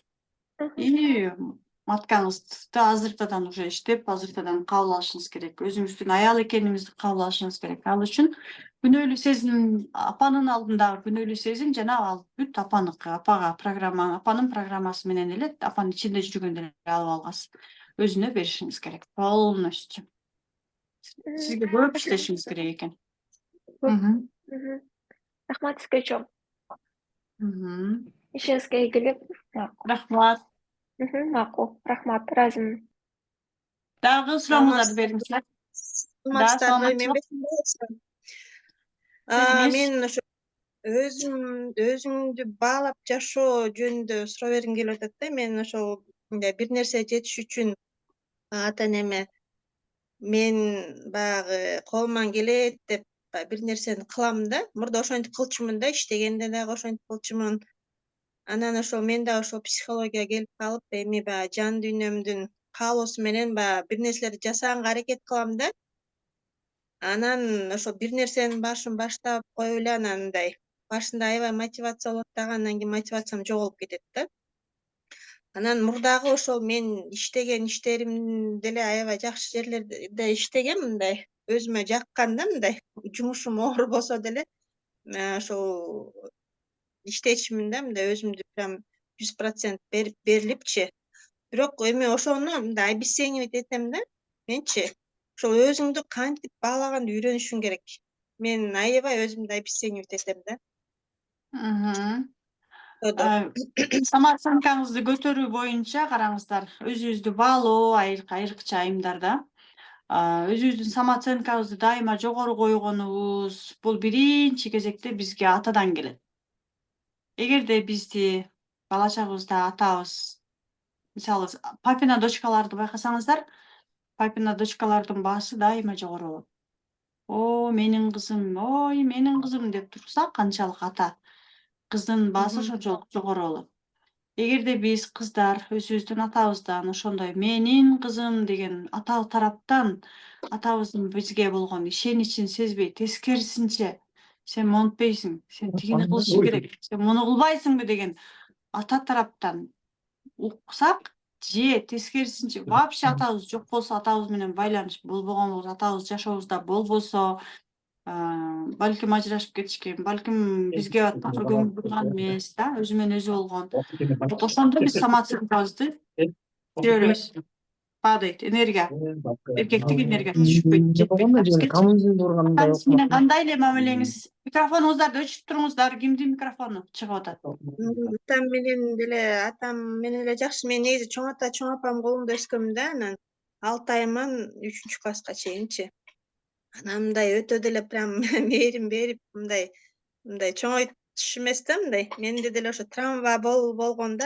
Игилайым, сиздин тагдырыңыз меникиндей эле болуп атат да. Мисалы, мен деле 6 айыман баштап 2-чи класска чейин чоң ата, чоң энемдин колунда чоңойгом. Алардан алганмын, аябай жакшы алганмын, бирок өзүңдүн ата энеңе келгенде алар деле сага муздак болуп калышат дагы. Аябай колдогулары келсе деле сыртына чыгарып айта алган эмес. О, менин кызым деген жок да. Ошол нерсени эми сизге тапшырма байланышты биринчи кезекте апаңыз менен куруп башташыңыз керек. Энергетический үзүк бар да, энергетикалык жактан үзүлгөнбүз да бизчи. Үзгүлтүккө учураганда биздин энергиябыз апабыз менен болгон энергия биринчи кезекте үзгүлтүккө учураган. Мисалы, кыз киши 3 жашка чейин апасынан энергия алат. 3 жаштан 5 жашка чейин көбүрөөк атадан энергия алып баштайт да, кайра 5 жаштан кайра апасына келет да, анан ошо менен апа тарапта калып кетебиз да биз. А эркек бала наоборот 3 жашка чейин биз менен болот дагы. 3 жашта атасына кетет, болду, ошо менен өмүр бою ал эркектик энергия болгон үчүн атасы тарапта кетет да, энергетически алгандачы. Сиз менен менде, мисалы, мен азыркыга чейин өзү менен аябай жогору деңгээлде иштейм, но всё равно аябай кыйын да иштеш. И өзүмдүн эле ошол бир туугандарымы эле салыштырам да, мисалы, мен чоңойгон жокмун. Менден кийинки сиңдим дагы бир келип бир кетип жүргөн апам менен чогуу да. Анан экөөбүздү салыштырам, мени салыштырам, биздин жашап жаткан жашоолорубузду көп салыштырам.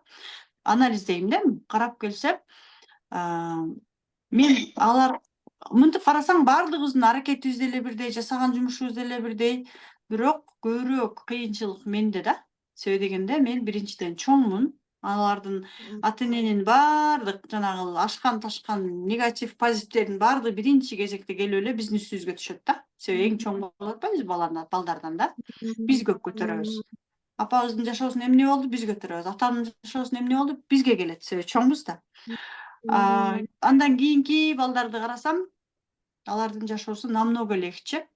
Анан алар өздөрүнүн колдору менен чоңойтушкан да, өздөрүнүн жанында болгон, эркелеткен, дайыма колдогон, о, менин кызым, менин балам эле деп мындай мээримге толгон балдар кичине эле, жана мен иним бүгүнкү күндө доллар миллионер болуп кетти деп атпаймынбы да. Ага кичине эле түрткү бердик, ал резко көтөрүлүп кетти да. Мен ошондой эле нерселерди алам, бирок мен көтөрүлүшүм аябай оор да, кыйынчылык менен жылам да. Микрофонуңуздарды, пожалуйста, өчүрүңүздөр. Мисалы, мен ушул эле психологияны мен бүгүнкү күнгө чейин окуп атам. Себеби дегенде, на самом деле мен эл менен иштегенче өзүмө жардам берип атпайм, элге жардам берүү менен өзүмө жардам берип атам. Менде эле сиңдим бар, ал деле психологияны окуду, ага кереги жок. Себеби дегенде, у неё всё хорошо. Ошон үчүн сизге айтарым, апаңыз менен көбүрөөк иштеңиз, байланыш, апаңызга толтура апачылыктарыңыз чыгат. Себеби апа бизди таштап койгон үчүн да өзүн күнөөлүү сезет. Атаңыз менен кайра иштешиңиз керек. Сиздики бир эле, өзүңүз бир эле апа эмес, ата эмес, сиздики апа менен биринчи, анан ата менен иштешиңиз керек. Трансформация курсун жакташыңыз керексиз. Хорошо, анан эме экинчи суроом бул ушул апам менен айтып атпаймынбы, ошо чоң ата, чоң апанын колунда өсүп, мамам урушса эле аябай таарынчумун. Анан иштеп жүргөн турмушка деле кеч чыктым. Анан ошондо мамам айтчу да, азыр турмушка чыкпасаң кандай адамга туш келесиң, ким билет, анан 40 жаштайын болду, карьераң токтобойт депчи. Анан мен азыр ошол декретте отурганыма баягы 3 жыл болуп, 3 жылдан 4 жылга кетип атат турмушка чыкканымачы, турмушка кеч чыкканда.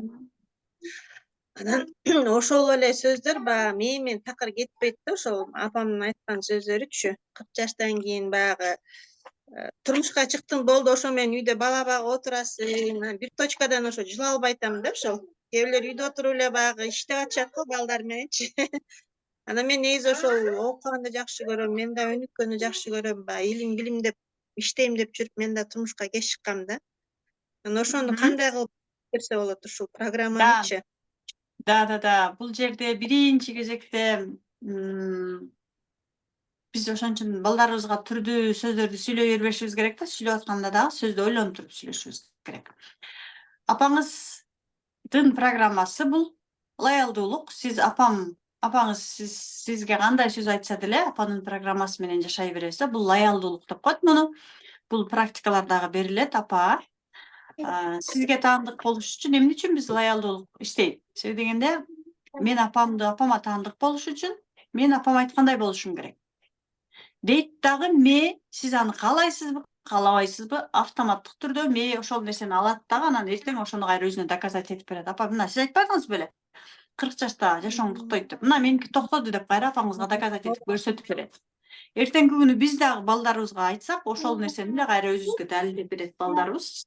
Ошон үчүн биз балдарыбызга сен адам болбойсуң, сен ушинтип, мисалы мага апам мынтип айтчу, сен адам болбойсуң депчи. Азыркыга чейин уктап жатканым үчүн өзүмдү күнөөлөй берем да. Мен уктаганда да уктабайм да. Мен уктаганда да мээм иштейт да, уктаганда да ойлоном. Ошон үчүн эмне дешибиз керек? Эми биздин ата энебизди күнөөлөгөн менен пайда жок. Алар Советтер Союзунун тарбиясын көргөн адамдар. Советтер Союзунун адамдарды ошондой кылып атайлап муздак кылып тарбиялашкан. Ал жакта деген аябай чоң психология, чоң политика иштеген да. Марксизм, ленинизм дегендер да. Вот, адамдар муздак болуп, адамдар именно робот болуп, ыңгайлуу болуш үчүн, оңой башкарыш үчүн ошондой кылып тарбиялашкан. Эми биздин заманыбыз азыр башка, адамдар өздөрүн таанып, өздөрүн угуп жаткан заман болгон үчүн биз ата энебизге ыраазычылык айтып, эми алардын жашоосун өзгөртө албайбыз. Өздөрүнүн программасын, бул сиздин программаңыз, ыраазычылык менен бердим деп эле өздөрүнө бере беребиз. И анан өзүбүзгө бүгүнкү турганга дагы лоялдуулук законун иштейбиз, ата эненин программасын ыраазычылык менен беребиз. Анан өзүбүздүн максаттарыбыз менен иштешибиз керек. Максат деген да өзүнчө модуль бар.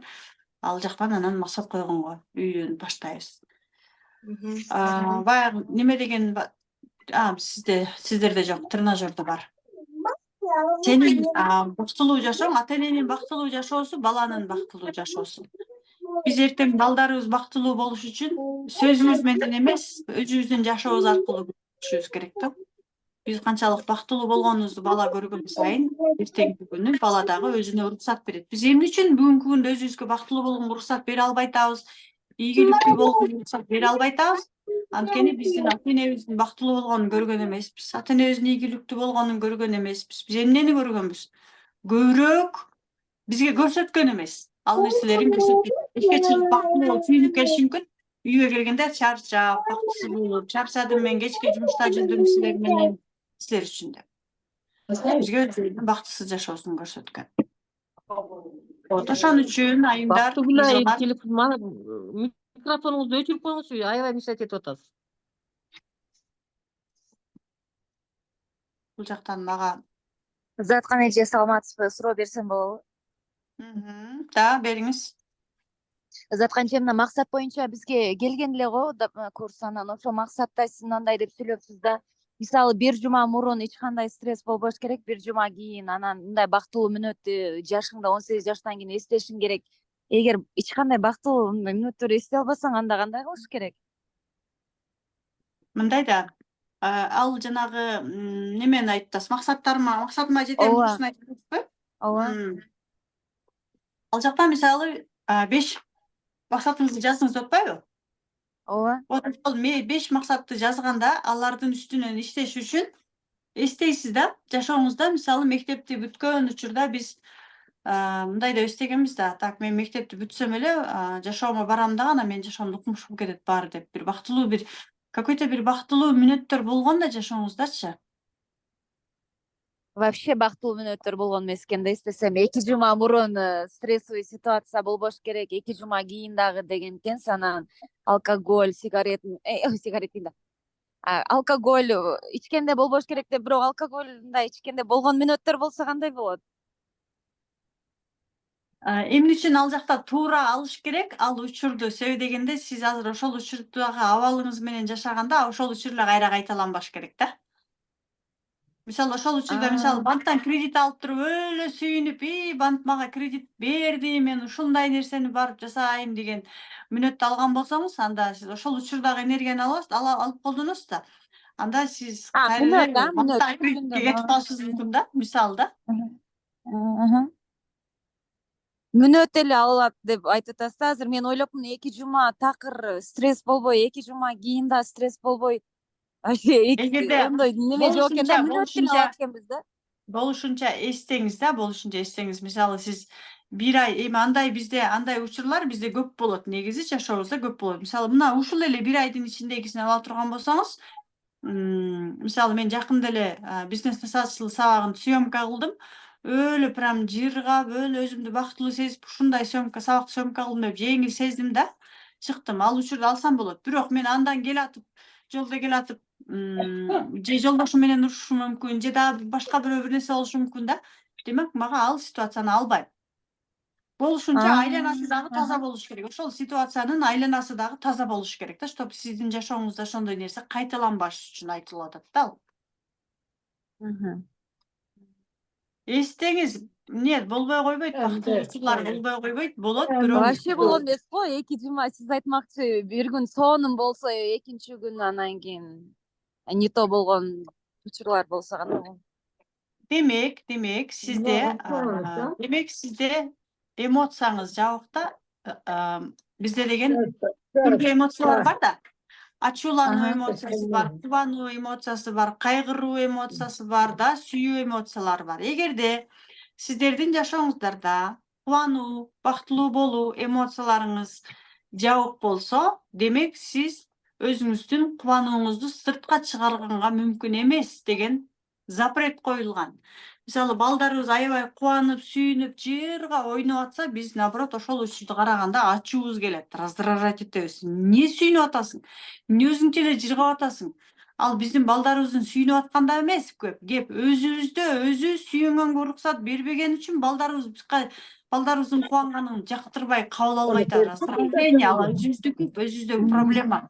Демек биз өзүбүздүн ким бизге ошондой тыюуну салган, ким биздин кубанганыбызга уруксат берген эмес. Ошол жакка басышыбыз керек. Мисалы ата-энебиздин ошондук кубанып, сүйүнүп, секирип, ойноп атканыбызда же бир аябай прям маанайыбыз көтөрүлүп келип, ушундай бир боль бар да биздечи, ошону эстешиңиз керек. Ким сизге кубанганга тыюу салган? Ооба, ошо боль бар, ошону Кайсы кайсы менен жасайбыз? Кайсы практиканы? Бар, ошо сага. Эмоция менен иштеген атайын сабак модуль берилет. Ошол эмоция менен иштеген модульда сиз азыр айтып атпайсызбы? Максатыма жетемде сиз ага чейин анда биринчи кезекте эмоция менен иштешиңиз керек. Анан максаттарыңыз менен иштешиңиз керек. Эмоция бизге берилген да сабак. Эми берилет, алдыда берилет. Анда эми, Анан экинчи суроом, узатканча экинчи суроом менен ошол страх о будущем, страх эле боло берет. Страх болезни детей, страх өзүң, страх о будущем, страх смерти. Вот это вообще жесткий ошо такыр ошодон арып албадым. Атам жок. Апаңыз барбы? Апам бар, атам жок. Атам 5 жашарымда өтүп кеткен. Апам бар, Аллага шүгүр, апам. Апам бар, апам Москвада. Атаңызды жоготкондо кандай болгон боль? Мен атамы вообще көргөн эмесмин да, затканча такыр көргөн эмесмин. Атам 5 жашарында өтүп кеткен дешет, бирок менде баягы черно-белый сүрөтү бар да. Аны мен даже элестете албайм да, ошо сүрөт менен гана элестетем да. Мен даже вообще колундагы чувством жок, чувствовать этпейм. Вообще мен көтөргөндү эле билбейм. Мен вообще бир дагы неме жок да. Атам боюнча такыр менде неме жок. Ошо 5 жашарында өтүп кеткен дейт. Без доймуyor. Ата-энеңиз өздөрүн чоңойтушканбы? Ата-энеңиз өздөрү эле чоңойтушканбы? Жок. Мен ата-энемдин колунда чоңойгон эмесмин. Мен ошо апам бир тууган акасы тагам колунда, тайжеңем колунда чоңойгонмун, бирок өтө страшно чоңойгонмун. Чоңойгондо дагы вообще мындай өгөйлөп, бөлүп, жашыңызда берген аларга? Ошо мен мектепке баргандан баштап 5 классыма чейин, 6 классыма чейин ошолордун үйүндө чоңойгонмун. Анын 2 кызы болгон да, Ошо 2 кызы менен аябай бөлүп, мындай аябай бөлчү да. Страшный эле бөлчү. Түшүндүм. Ошондо. Караңыз, сиздин жогот деги эле жашообузда аялдар, айымдар баарыбызга эле тиешелүү, даже мырзалар бар биздин арабызда. Биздин бул жашообузду жоготкондон коркобуз, жакындарыбызды жоготкондон коркобуз, балдарыбызды жоготкондон коркобуз, элементарно кошелегибиздагы турган акчабыз жетпей калат деп коркобуз. Зарплатабызды алганда эле уже жеткирбейбиз, акчам жоголуп калат деп коркобуз да. Бир нерсени алдырбайм деп коркобуз. Вот именно ошол бул жашоодогу жоготуудан корккон сезимдерибиз биздин ата энебизди жоготкондон корккон сезимдер. Демек, сиз кайсы бир учурда баарыңыздар тең эле ата энеңиздерди жоготконсуздар, и ошол учурда сизде мен ата энемди жоготуудан коркком. Эгерде ата энебизди жоготуудан корксок эмне болот бизде? Жалгыз калабыз. Жалгыздыктан корккондорбуз. Акчам жок калса жалгыз калам, ачка калам да, жашообузду жоготуп баштайбыз деп коркобуз да. Демек, ошол ата энеңизди жоготкон учурга барышыңыз керек дагы ошол учурдагы болдор менен иштешиңиз керек. Мисалы, менде деле бар. Ата энем тирүү болгон күндө деле бар. Эмнеге? Анткени 6 айда элестеткиле, бала кичинекей кезинде эле таштады апасы, кетти. Бала 1 жашынакай ата энесинин жанында жыргап эле жатат. Анан бир күнү эле караса, жок апасы да. Бул бир. Анан Советтер Союзунда деген 7 төрөлгөндө эле дароо бизди эмне кылышкан? Ападан бөлүп, башка карашкан го. Вот ошондо дагы ата энени жоготуу программасы ошондо пайда болуп баштаган. Кичинекей кезибизде апабыздын ичинде жүргөндө дагы атабыз менен апабыз эки жолго түшүп, экөө ажырашып, биз аларды көрбөй калган болсок, тоже жоготуудан коркуу программасы менен бизде деген нейрондук байланыштар, миллиард нейрондук байланыштар бар да. Ошол жакта страх потерять родителей, страх ошол жактан келген да. Ошол жактарга барышыңыз керек. Сиздики, скорее всего, атаңыз жоготкондон башталган, андан кийин апаңызды жоготконсуз. Сиздин жаныңызда болгон эмес да, бул дүйнөдө болсо деле жаныңызда болгон эмес. Вот ошолор менен иштешиңиз керек. Сиздин бойлоңуз аябай терең жакта жатат, түшүндүңүзбү? Анан мисалы атаны оң жакка койгондо деген атаң өтүп кетсе деле элестетип койсоң болот да практикада ата энени. Караңыздар, бул дагы баарыңыздарга жооп. Биздин сабактар эч кандай биздин өтүп кеткен дүйнөдөгү баары ата энебизге тиешелүү эмес. Туура, ата энебиз баарыбыздан тең эле, алардан жаралганбыз, алардан төрөлгөнбүз. Биздин аң сезимде деген түрдүү программалар калып атпайбы, биз өзүбүздүн эле мээбиздеги калган программалар менен ДНКбыздагы биз бүгүнкү күндө биздин жашообузга 95% таасирин тийгизген программалар менен иштейбиз. Ата энебиз менен эмес, өзүбүз менен иштеп атабыз. Ата энебиз менен да вообще туура. Анан эртеңки күнү ата энеге капачылык болсо, барып алып апабызга барып ыйлап сыктап апабызды күнөөлөп баштагандар да көппүз да. Нет, анын кереги жок. Ал биздин эле мээбизде калып калган. Мени апам жакшы көрбөйт, мени атам жакшы көрбөйт, мени таштап кетишкен.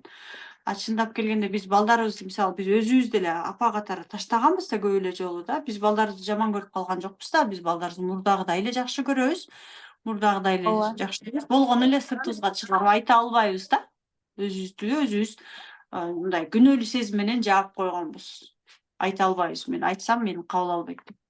А так нет, өзүбүздүн эле бияктагы нейрондук, мээдеги эле нейрондук байланыш деген эле программалар менен иштейбиз. Эч кандай ата энени бул жерде тиешеси жок. Түшүндүңүздөрбү?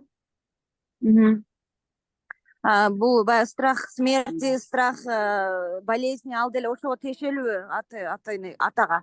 Ооба, ошого тиешелүү. Мен убагында атамды жоготком, кийин апамды жоготтум, азыр балдарымды жоготом, акчамды жоготом, күйөөмдү жоготом, этегинде дагы жалгыз калам деген коркуу бар сизде. Түшүндүңүзбү? Түшүндүм.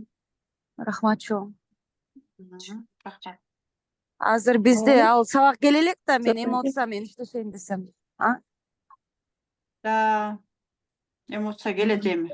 Жазып алыңыз, өзүңүзгө жазып алыңыз дагы, келгенде иштеңиз. Азыр мен ата энеге дегенди иштеп турушум керек да, ата энеге болгон. Берилген сабактарды иштей бериңиз да. Макул, рахмат чоң, жатканча. Коркуу менен иштөө дагы берилет. Ошондо дагы иштесеңиз болот, хорошо? Рахмат чоң. Алло, саламатсызбы? Сагынча суроо берсем болобу? Да, саламатчылык. Азаматсыздар, активдүү берип атасыздар суроону. Биз кечинде группада разбор жасадык. ошондо меники неме болуп чыкты. Жашооңуз башаламан, анан бирөөнүн ордунда жашап, бирөөнүн ордун жашоосун талашып аткандай экенсиз деди да. Элзат айым неме өттү, Анан разбор өттү группада. Анан менден жогору апамда аборт неме болгон эмес, менден кийинки баласы түшкөн да. Ошонун мага таасири тийиши мүмкүнбү? ооба, сизден мурунку анан сизден кийинкинин таасири тиет. Менден кийин боюнда түшкөн деп айткан, бирок менен удалаш эле менин үстүмдө байкем бар. Экөөңөрдүн ортоңордо жок эч ким, Жок, экөөбүз ортобузда эч ким жок. Менден кийинки бар. Менден кийинкиси боюнан түшкөн да.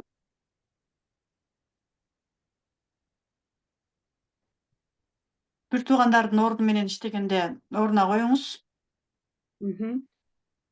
Анан менде мындай неме сезим бар да, бир нерсени укканда аябай катык берем, ошону кабыл алам, анан бир нече убакыттан кийин эле уже мен неме отказ бере баштайт ойлорум, эмелерим баягы эме барбайм да.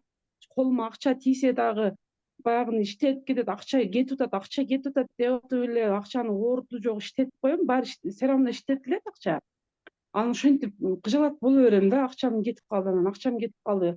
Анан мага берет да, даже балдарыма, өзүмө ушинтип ичим ооруна берет да, ушуну иштетпейдим, акчаны иштетпейдим. Мына акчаны өзүм иштесем дагы жакшы табам, жолдошум иштесе дагы жакшы табат, бирок иштете келгенде берекеси жок иштетип коем да. Акча боюнча кимден көп түйүп алгансыз кичинекей кезиңизде? Акча боюнча кичинекей кезибизде биз акча көп деле кармачу эмеспиз. Ата энем өзү эле кармап эмне кылчу илгери. Биздин кичинекей ата энебиз өзү даже мектептин кийимин деле өздөрү кылып келчү го. Ооба. Мен акча кармаган, кичине өзүм акча кармаган учурлар 10 класста окуп калган деле болбосо андан бери ага чейин акча кармаган учурларымды деги элестете албадым. Жок, кеп сиздин колуңузда кармаганда гана эмес, мисалы бир нерсени алып бер дегенде бизге көп тыюу салган болсо да, андан дагы көз каранды. Анан акчабыздын берекелүү болуп, биздин жашообузга оңой келгени, береке бул көбүнчө апалардан келет да.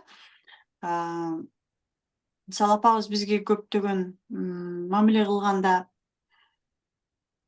капа кылган болсо да, биздин уруксаттарыбызга көп уруксат бербесе, албааны, муну мүнтпе, тигини тигинтпе, ал болбойт, көп тыюулар болгон болсо дагы биз апа тараптан мать менен материя бир да. Материя биздин мына дүйнөдөгү көрүп жаткандарыбыз, көзүбүзгө көрүнгөн кийимибиз, сумкабыз, машинабыз, үйүбүз, кармап аткан буюмдар булар материя да. Биздин көзүбүзгө көрүнүп аткан, булар колубузга кармалып аткан. Акчанын өзү дагы бул эмне? Акча өзү дагы бул материя да. Колубузга кармалып атпайбы? Вот ошол материя кармала турган бизге энергия именно ападан келет да. Апаны кабыл алуубуз. Биз апаны кандай кабыл алсак, материалдык дүйнөнү дагы, материяны дагы ошондой кабыл алабыз. Эгерде бизде апага кандайдыр бир капачылык болсо, эмне кылабыз? Аны кармабайбыз. Кете берет. Алар келе берет, акчалар кете берет. Келе берет, кете берет. Келе берет, кете берет. Бул сиздин апаңызга эмес, сиздин апаңыздын өзүнүн апасы менен болгон мамилесине дагы тиешелүү болушу мүмкүн да. Бул лоялдуулук менен деле келе берет да бизгечи. Биздин апабызда мисалы береке болбосо, биздин апабыз кармаганды билбесе, же өзүнүн апасы менен мамилеси жакшы эмес болсо, анда бизге дагы ошондой нерсе өтө берет. Биздин Апамдын апасы жашообузда классында каза болуп калганда ошол менен кеткен анда энергия албай калган экен. 7 классында болсо какой-то боль менен апасын эстеген сайын боль менен эстейт да. Демек материя апаңар үчүн боль да. Материалдык дүйнө апа үчүн боль. И ошол эле боль кайра бүгүнкү силерге деле келе берет да. Лоялдуулук менен да иштесеңиз болот, анан апаңыз менен по-любому сизде чыгат апага болгон билинбей эле таарыныч, капачылык түшүнбөгөн көп нерселер чыга берет, алар менен да иштеп коюңуз. Анан дагы үчүнчү суроом мындай. Бир иш баштайын, бир нерсе кылайын деп неме кылсам, мындай өзүм башкара албайм да, мени бир күч колумду байлагандай эле, сен басып турат да, кадимкидей бир күч мени басып, кээ учурларда мени башкарып да коет. Бир 2 жыл 3 жыл мурун Россияга бардым.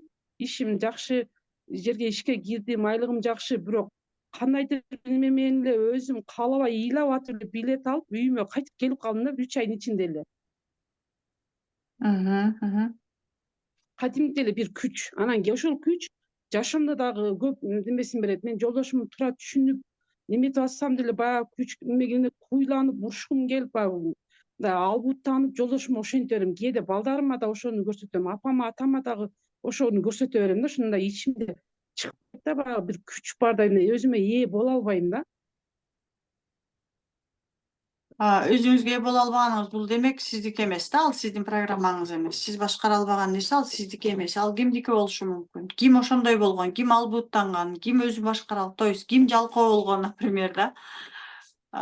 Ким өзүнүн каалоосун уккан эмес. Балким апаңыз ошондой болгон. Балким атаңыз ошондой болгон. Биз көп жактарын өзүбүздөн эле атабыз менен апабызды көрө берсек болот да. Так, мисалы бүгүн тиги жумушту кылайын деп атам, бирок эртең кылайынчы, анан уктап турайынчы, анан бир аздан мынтейинчи, анан тигинтейинчи жасагыбыз келбейт да, бирок каалоо биздики да. Балким сиздин кеп каалооңуздан дагы болушу мүмкүн. Балким менин апам айткан, ошону жасашым керек. Мисалы кичинекей кезибизде да, үйдү жыйна дегенде биз үйдү жыйнагыбыз келбей эле турат да, биз ойногубуз келип атат. Ошол учурда бизди ата энебиз ойнотпой туруп үйдү жыйнаткан болсо дагы азыркы жумушту кылганыбызда дагы ошо апабыз бизди үй жыйна дегенде айлабыз жок ушу мойнунан байлаган иттей жыйнап коюп атат, мейли жыйнап коеюнчу деп жасагадыкпы. Азыр деле ошондой кылып жасай беребиз да, айла жоктон жасай беребиз жумуштучу. Бул кимдин максаты? Бул үйдү жыйна деген бул апанын максаты. Азыр деле алдыбызга максат кое беребиз, апанын максатын, атанын максатын кое беребиз. Өзүбүздү укпайбыз да, өзүбүздүн чындап каалап атканыбыз ойнош керек беле. Эгерде мисалы жасагыңыз келбейт да, уйкуңуз келип атабы, жаткыңыз келип атабы, сиздин каалаганыңыз жатыш керек, жатыңыз, уктаңыз, ошого курсагыңызды тойгозуңуз, анан апанын айтканын жасап койсоңуз болот да. Мисалы ойноп келгенде балалыгында деле ойно десе, ойнойм деп ойноп келгенден кийин анан үйдүн жумушун жаса десең оңоюраак жасайт да. Бул бир. Экинчи, мисалы жанагынтип жалкоолообуз кармап атабы, жасагыбыз келбей атабы же кыйкыргыбыз келип атат да. Ким ушундай болгон? Мисалы апам. Так, апам көбүрөөк атам менен турушкан, ушул сөздөрдү айткан. Демек мен да ошол сөздөрдү айтышым керек болот. Лоялдуулук, автоматически лоялдуулук менен иштесек керек болот. Так, атам тигини кылган эмес, атам муну кылган эмес, мен да жасагым келбей атат. Демек мен кимге окшош атам? Атама окшошуп атам. Демек бул атага болгон лоялдуулук. Лоялдуулук менен иштешибиз керек көбүрөөк. Түшүнүңүзбү? Жанагы тыюуларды ата эне менен иштесек болот. Себеби дегенде ата эне биздин каалоолорубузга көңүл бурган эмес, тыйган, мен тыйылганмын. Ошол учурда мен муну кылгым келген, сиз мага уруксат берген эмессиз. Тыюу дагы биздин жашообузга аябай чоң таасирин тийгизет. Жүрөгүм көп учурда муштумдай болуп түйүлүп, бычак менен тилгендей болуп тилинип ачышып, ооруп, постоянно токтобой оорубайт. Ал тыюуда. Көп тыюу болгондо ошондой болот. Тыюу болгондо да. Ким болсоңуз сыртка чыгарып үйрөнүшүңүз керек. Жанагынтип булугуп, күйөөңүз менен, башкалар менен булугуп атканыңыз ал именно ошол тыюулар чыкпай калган да. Эмоцияңызды сыртка чыгарып, өзүңүз менен өзүңүз эле барып үйгө кыйкырып, балага кыйкырып эмес, өзүңүз менен өзүңүз отуруп алып ыйлап, биз ыйлаганда дагы чыгарбайбыз да. Ыйлаганыбызды сыртка чыгарсак болбойт деп, кичинекей кезибизде көп тыябыз, балдарыбызды тыябыз. Ошол ыйлагандарыңыздын баардыгын ыйлап, бүт сыртка, булукканыңызды сыртка чыгарып салышыңыз керек. Ошондо анан жеңилдейсиз да, анан сиз эч ким менен урушканга туура келбейт. Ошондой сабактарды көрүп, ошентип отуруп ыйлап атам, анан бирок мындай эле сезим келип атат да, бирөө угуп калат, анан аркаман үйгө бирөө келип калат, бирөө мени угуп атат дегендей эле сезим дагы бокошо болуп атат. Ошентип Уксам эмне болот?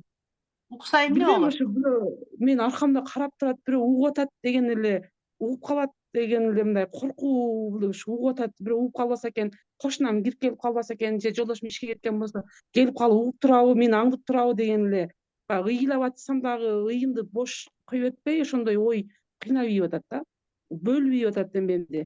Өзүңүзгө мүмкүнчүлүк түзүңүз, ыйлаганга убакыт бөлүңүз. Мисалы, сиз дагы мендей болуп атасыз, мен да бар, психологияны окуганда күйөөм менен жашырынып алып, муздак комнатага кирип алып, эч ким укпасын деп отуруп алып, ошол жактан жасачумун да. Анан ошол жакта кайра эле мээ уктатат, ошол жерде уктуруп алып уктап калчумун да.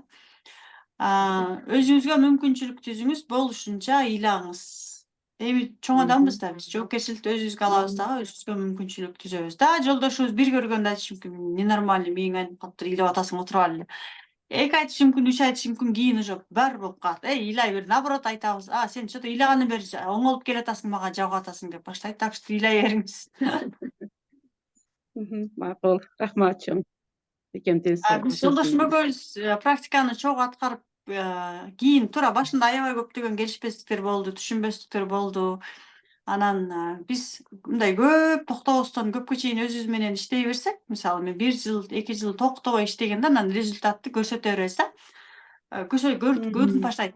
Жолдошубуз көрүп баштайт, биздин уже маанайыбыз ачылып баштайт. Мурун көтөрүп келген продуктун ачып алып, неге ал жок, бул жок деп претензия кылган болсок, кийин картошка алып келсе дагы сүйүнүп ушинтип баштайбыз да. Анан биздин маанайыбызды жаркылдаганыбызды көрүп эле анан алар что-то биздин өзгөргөнүбүздү байкап баштайт да.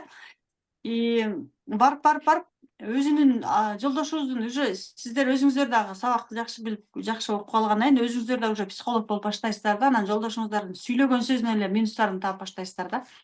Анан сен ушинтип эле, апаң ушинтип эле, ушинтип болду эле, тигинтип эле деп уже анын минустарын, анын болдорун кошо таап баштайсыздар да. Мен жолдошумдун кээде туруп алып эле азыр экөөбүз самар ичип отурсак деле сүйлөшүп атканда, ушундай болду эле, давай көзүңдү жум, терең дем ал, ушинт десең эле, уже менин жолдошум азыр экөөбүз чогулуп алып отуруп алып ыйлайбыз да. Ошо сиз айткандай жакшы да, ошого үйрөнүп алыңыздар. Ошондо анан оңой болот да. Кээде отуруп алып, мисалы жолдошум тиги комнатада, мен бул комнатада отуруп алып экөөбүз эки жактан практика жасай беребиз да. Экөөбүз эки жактан ыйлап элечи, так что ошого үйрөнүшүңүздөр керек да. Наоборот, ачык айтканга үйрөнүңүздөр. Туура башында келишпестиктер болушу мүмкүн, тыюулар болушу мүмкүн, түшүнбөстүктөр болушу мүмкүн. Анан барып анан жолдошубуз дагы түшүнөт, аларга да жетет. Көрсө деген кеп биякта турбайбы деп анан алар да кабыл алып баштайт. Биз жашырып, туура 1 ай жашырабыз, 2 ай жашырабыз, өмүр бою жашыра албайбыз да, туурабы? Результат алам, результат чыгарам десеңиздер, ачык эле айтыңыздар, түшүндүрүп айтып бериңиздер.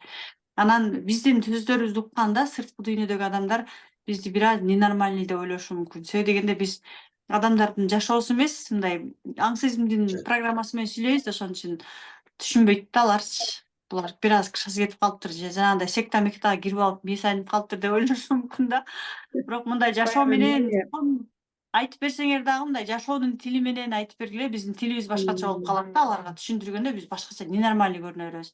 Жөнөкөй тил менен, мисалы биздин бүгүнкү күндө жакшабыздын береке болбогону, берекеси жок болуп жатканы, мисалы да, көрсө биздин бала чагыбызда апабыз мисалы көбүрөөк бизди тыюп урдубу, бүгүнкү күндө биз апабыздан коркуп калган үчүн бүгүнкү күндө акчадан дагы корккон экенбиз, коркуп калат экенбиз. Ошондой программа кылып калып, ошо менен ал биздин мээбизде калып калат экен. Ошо менен иштеш керек экен деп мындай жөнөкөйлөтүп айтып берсеңиздер түшүнөт. Анан апа карасыл айтыш керек экен, анан апамга капачтык менен иштеш керек экен. Ненормальный, мен акчанын берекеси менен апам болгон капачтыктын кандай байланышы бар деп түшүнбөйт да аларчы. Бирөө айтсаңыз да мындай түшүнүктүү тилде айтып бериңиздер. Кыйын сабайт эле да, чыбык менен аябай катуу сабайт эле. Өзүм өтө шок эле. Басак эле сабап чымчып таштайт эле. Чын эле көрдүңүзбү да. Анан шүгүрсүздүктүн эмесичи ошо айтсаңыз, мен дагы жолдошум алып келсе, балдарым алып келсе дагы шүгүр кылбайм да. Жакпайт. Баягы өзүмө кандай жакшы билем, бирок ошону алып келгенди да жактырбай кыскалай берем да. Мындай алып коюпсуң, анан мынтип коюпсуң, бирок чынында келгенде сага кандай алып келиш керек эле десе, мага мындай керек болчу деп айта албайм.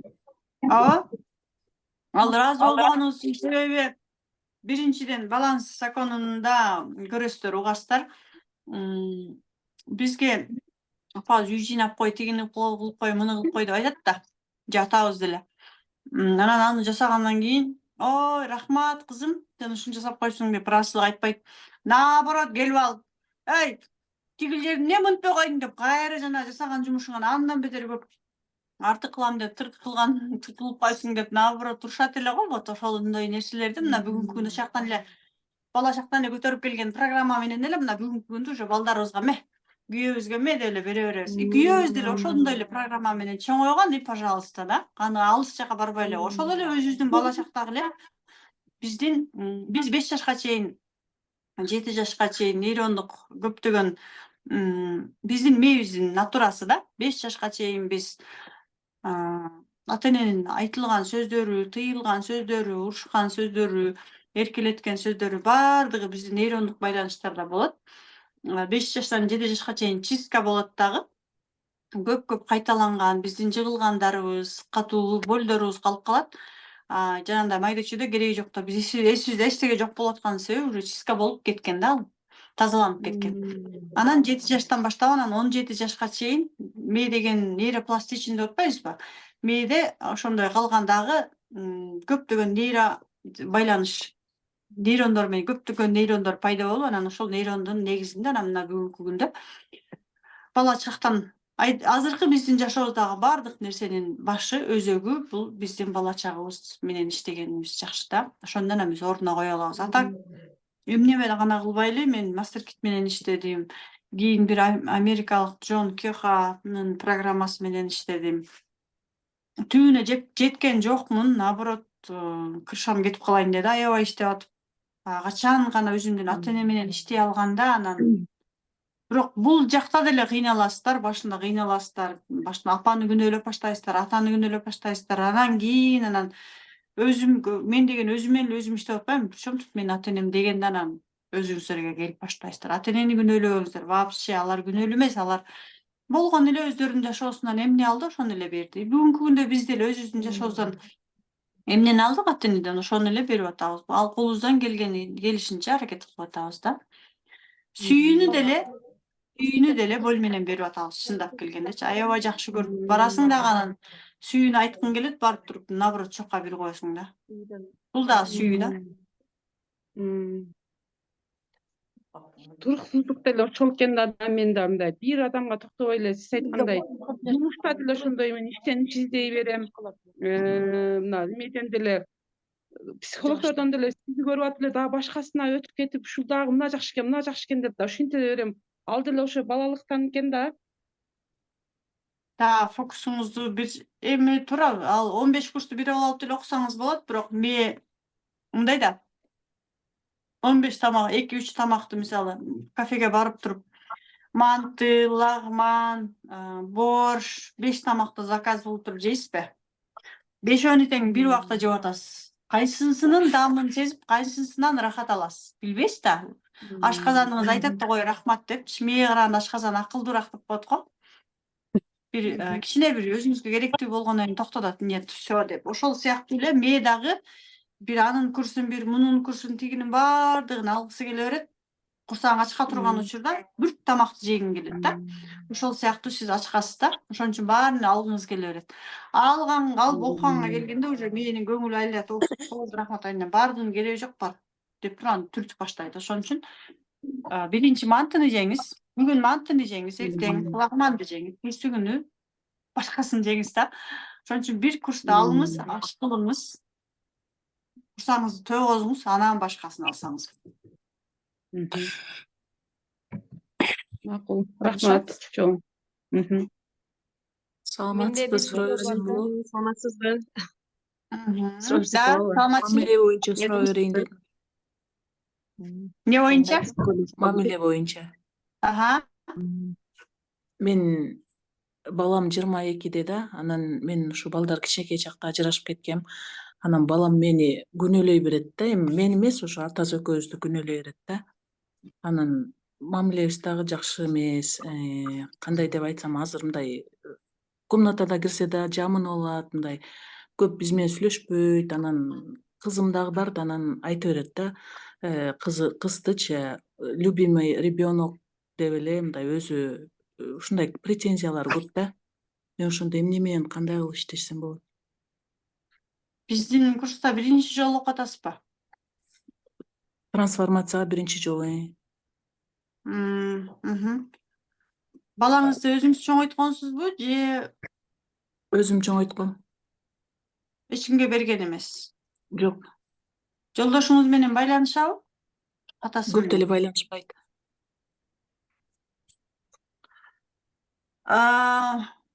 Биздин балдарыбыз бизди күнөөлөгөнү, бул бардык эле айымдардын суроосу болуш керек. Биздин балдарыбыз бизди күнөөлөгөнү, бул биз балдардын алдында өзүбүздү күнөөлүү сезгенде балдар ошол эле күнөөлүү сезим. Балдарга эмне тамак берсек, балдар бизге ошону эле кайра көрсөтө берет да. Биз балага сүйүүнүн ордуна күнөөлүү сезим деген энергия беребиз. Ага бала курсагын тойгузот да, анан кайра ошону кайра обратно бизге кайтарып берет да, эмне депчи. Балаңыз кичинекей кезинде жолдошуңуз менен ажырашкан учурда по-любому биздин алдыбызда, мисалы күйөөбүз менен ажырашсак, по-любому бизде балдардын алдында күнөөлүү сезим пайда болот. Ушинтип баламын атасы менен чогуу жашай алган жокмун Ооба, болгон. деген күнөөлүү сезим пайда болот. Бул бир. Экинчиден баланын атасына болгон биздин толтура претензияларыбыз болот да, анан аны биз ал претензияларды күйөөбүзгө айта турган претензиянын баарын балабызга берип баштайбыз. Сенин атаң мындай, сенин атаң тигинткен эмес, караган эмес, аялга кетип калса аялга кетип калган, сенин керегиң жок деп атасы жөнүндө жакшы эмес сөздөрдү балдарга берип баштайт. Бул аябай жаман нерсе. Эмнеге? Анткени эгерде ошентип айткан болсок, бала апасын же атасын жаман деп айтканда, бала атасын жаман көрбөйт, эч качан апасын дагы эч качан жаман көрбөйт. Ошол учурда бала менин атам жаман экен, менин апам жаман экен, ал менден баш тартыптыр. Демек мен жаман турбаймынбы деп бала өзүнө кабыл алат. Дагы өзүн сызып баштайт жашоодон.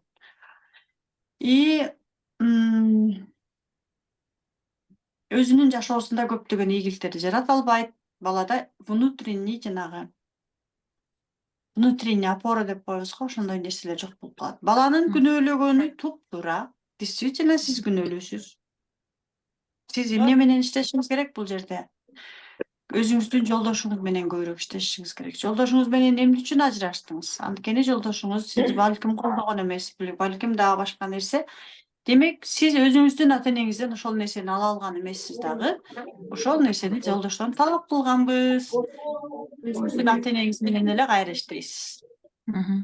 Өзүңүздүн ата-энеңиз менен иштеген сайын, өзүңүздүн мамилеңизди энергетически жолдошуңуз менен оңдогон сайын, балдардын алдында күнөөлүү сезим деген да практика бар.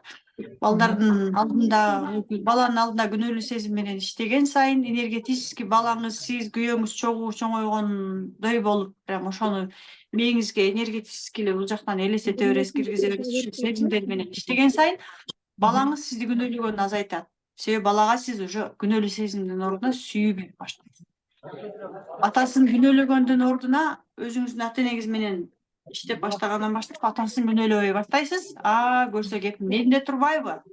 Мен бардыгын ушул жерден ушинткен турбаймынбы деп бул жактан түшүнүп келип баштагандан кийин атасын автоматически күнөөлөбөй каласыз да, и бала дагы ошону сезет. Себеби дегенде балдар лоялдуулук деген закон иштей берет да, алчы энергия кете бергенде эле суу. Биздин арыгыбыздан кандай суу акса, балагынын арыгына ошол эле суу барат. Энергия бир эле поток менен кетет. Автоматтык түрдө бизде программа өзгөргөндө балдарда да автоматтык түрдө өзгөрөт. Нейронная зеркальная связь деп коет. Биз менен балдардын нейрондору бири-биринен өтүп турат. Биз эмне өзгөрсө, балдарда да өзгөрүп турат. Ошон үчүн балдар менен да иштебейбиз, күйөө менен да иштебейбиз, только өзүбүз менен эле иштей беребиз. И бизге болгон жолдошубуздун мамилеси өзгөрөт, биздеги болгон балдардын мамилеси өзгөрөт, ата-энебиздин мамилеси да өзгөрүп баштайт. Хорошо, өзүңүз менен эле иштей бериңиз, өзүңүздүн болдоруңуз менен иштей бериңиз, мейли? Рахмат, ыраазымын. Рахмат, айымдар, мырзалар, баарыңыздарга ийгилик каалайм. Курсту жакшылап окуңуздар. Чындыгында бүгүн көп маалыматтарды алдыңыздар деп ишенем, көп нерсени түшүндүңүздөр деп ишенем. Бул сабакты аябай жакшы окусаңыздар, жоопкерчиликти өзүңүздөргө бериңиздер. Сиздерге результаттуу курс бербейт, Заткан Жусупова бербейт, куратор бербейт. Сабакты өзүңүздөр кантип түшүнүп, кантип кабыл аласыздар, ошондон көз каранды. Анан албетте сөзсүз түрдө максаттарыңыздарды жазыңыздар, оюңуздарды ошол жака коюңуздар, как будто ошол жашоодо жашап аткандай жашасаңыздар эле ойгоносуздар автоматически. Кой мен ошол жашоого барыш үчүн ушул практиканы жасашым керек. Ошол жашоого барыш үчүн мен ушул сабакты окушум керек деп эле фокусуңуздарды ошол жака кое берсеңиздер эле, ме ошол жашооңуздарга тез эле алып барып блоктор менен иштей турган сабактар сиздерге берилип баштады, уже берилет жакында дагы. Жума сайын Анда сиздерге кеткен мен эле бар. чыгып турам, байланышка суроо жооп берип турам. Түшүнүңбү?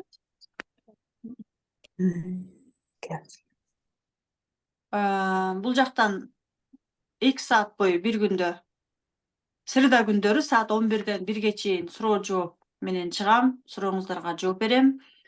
Анан группанын ичинде сөзсүз түрдө иштеңиздер, анан берилген сабактарды окуңуздар. Туура түшүнүктүү болбошу мүмкүн, башында кыйналасыздар, кийин сиздерге эгерде жүрөгүңүздөрдү ачып сабакты полный өздөштүрүп алсаңыздар, бул өмүр бою сиздер үчүн колдоно турган иерархия, өмүр бою сиздерге керек, лоялдуулук өмүр бою керек.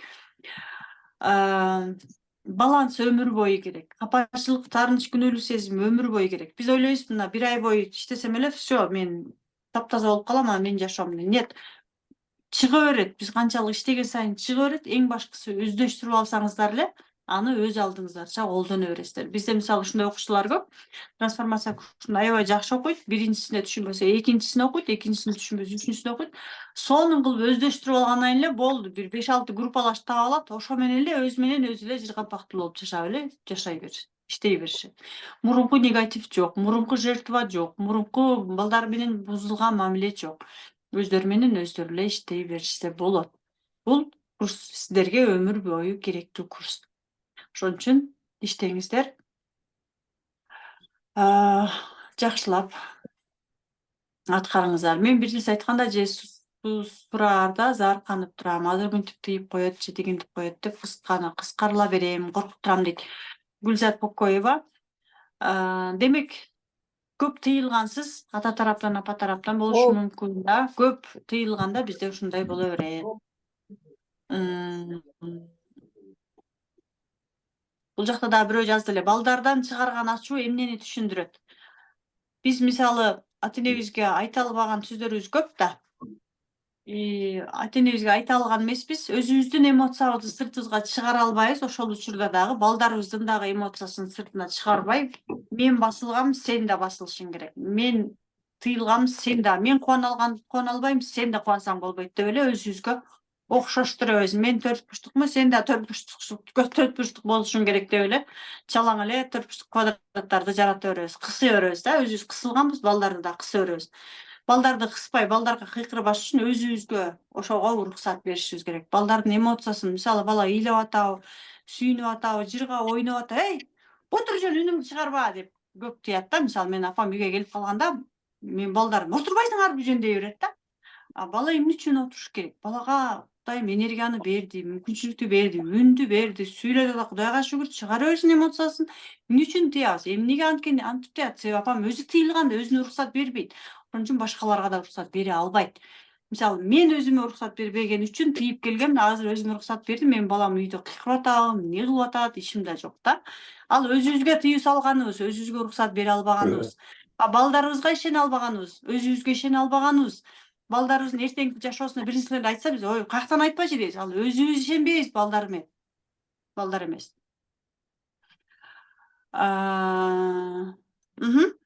Сезимдериңиздер ачылбашы мүмкүн да, сөзсүз түрдө эле көзгө көрүнүп кереги жок. Бул жерде прям көз ачыктык менен заниматься этип кереги жок. Бул көз ачыктын курсу эмес. Бул сезимдердин курсу. Сезимдер жүрөгүбүздөн, мисалы апа дегенде, мисалы мен апа дегенде жөн эле сөз айтып койбойм да, апа дегенде мен автоматтык түрдө апамды элестетем. Же бир аялдын фигурасын элестетем. Өзүмдүн апамды айтканда, мисалы орунбу деп өзүмдүн апамды айтсам, өзүмдүн апамды дароо жүрөгүмдө сезим пайда болот. Апамдын образын какой-то бир воображение менен көрөм, по-любому көрөм. Мисалы кара ит деп коеюн. Кара ит дегенде сиз жөн эле кара итти отурган жоксуз, бир кара итти көз алдыңызда элестеттиңиз, туурабы? Бычак дейин, мисалы мен бычак десем, бириңиздер чоң бычакты элестеттиңиздер, бириңиздер кичинекей бычакты элестеттиңиздер. Ушул маалыматтар биздин мейкиндикте бир жерде бар да. Ошон үчүн көргөнбүз да жашообузду, ошон үчүн элестетип атабыз. Ушул сыяктуу эле ата апа дегенде деле бул элестетүү болуш керек бизде. Воображение автоматически. Биз аны мисалы мен кара ит дегенде мага көрүнүп аткан кара итти атайын элестетип көзүм менен чийип прям сүрөт тарткан жокмун да, ал кара ит автоматтык түрдө менин элесиме келди. Кандайдыр бир кара ит. Туурабы? Ошол сыяктуу эле ата эне же башка нерсени айтканда автоматтык түрдө элестетилет. Роза гүлү дедим. Роза гүлү дегенин деп сөздү айтканда эле сиздердин көзүңүздөргө дароо роза гүлү көрүндү. даже жытынан бери сезилип атат розанын. Туурабы? Вот ушул сыяктуу эле сезимдердин иштегени ушул. Ал бир жерде бир маалымат бар да бир жерде, туурабы? Ошон үчүн биз билебиз. Эгерде мен ал өмүрүмдө роза гүлүн көрбөсөм каяктан элестетет элем? Хорошо? Ыраазымын барыңыздарга. Жакшы туруңуздар.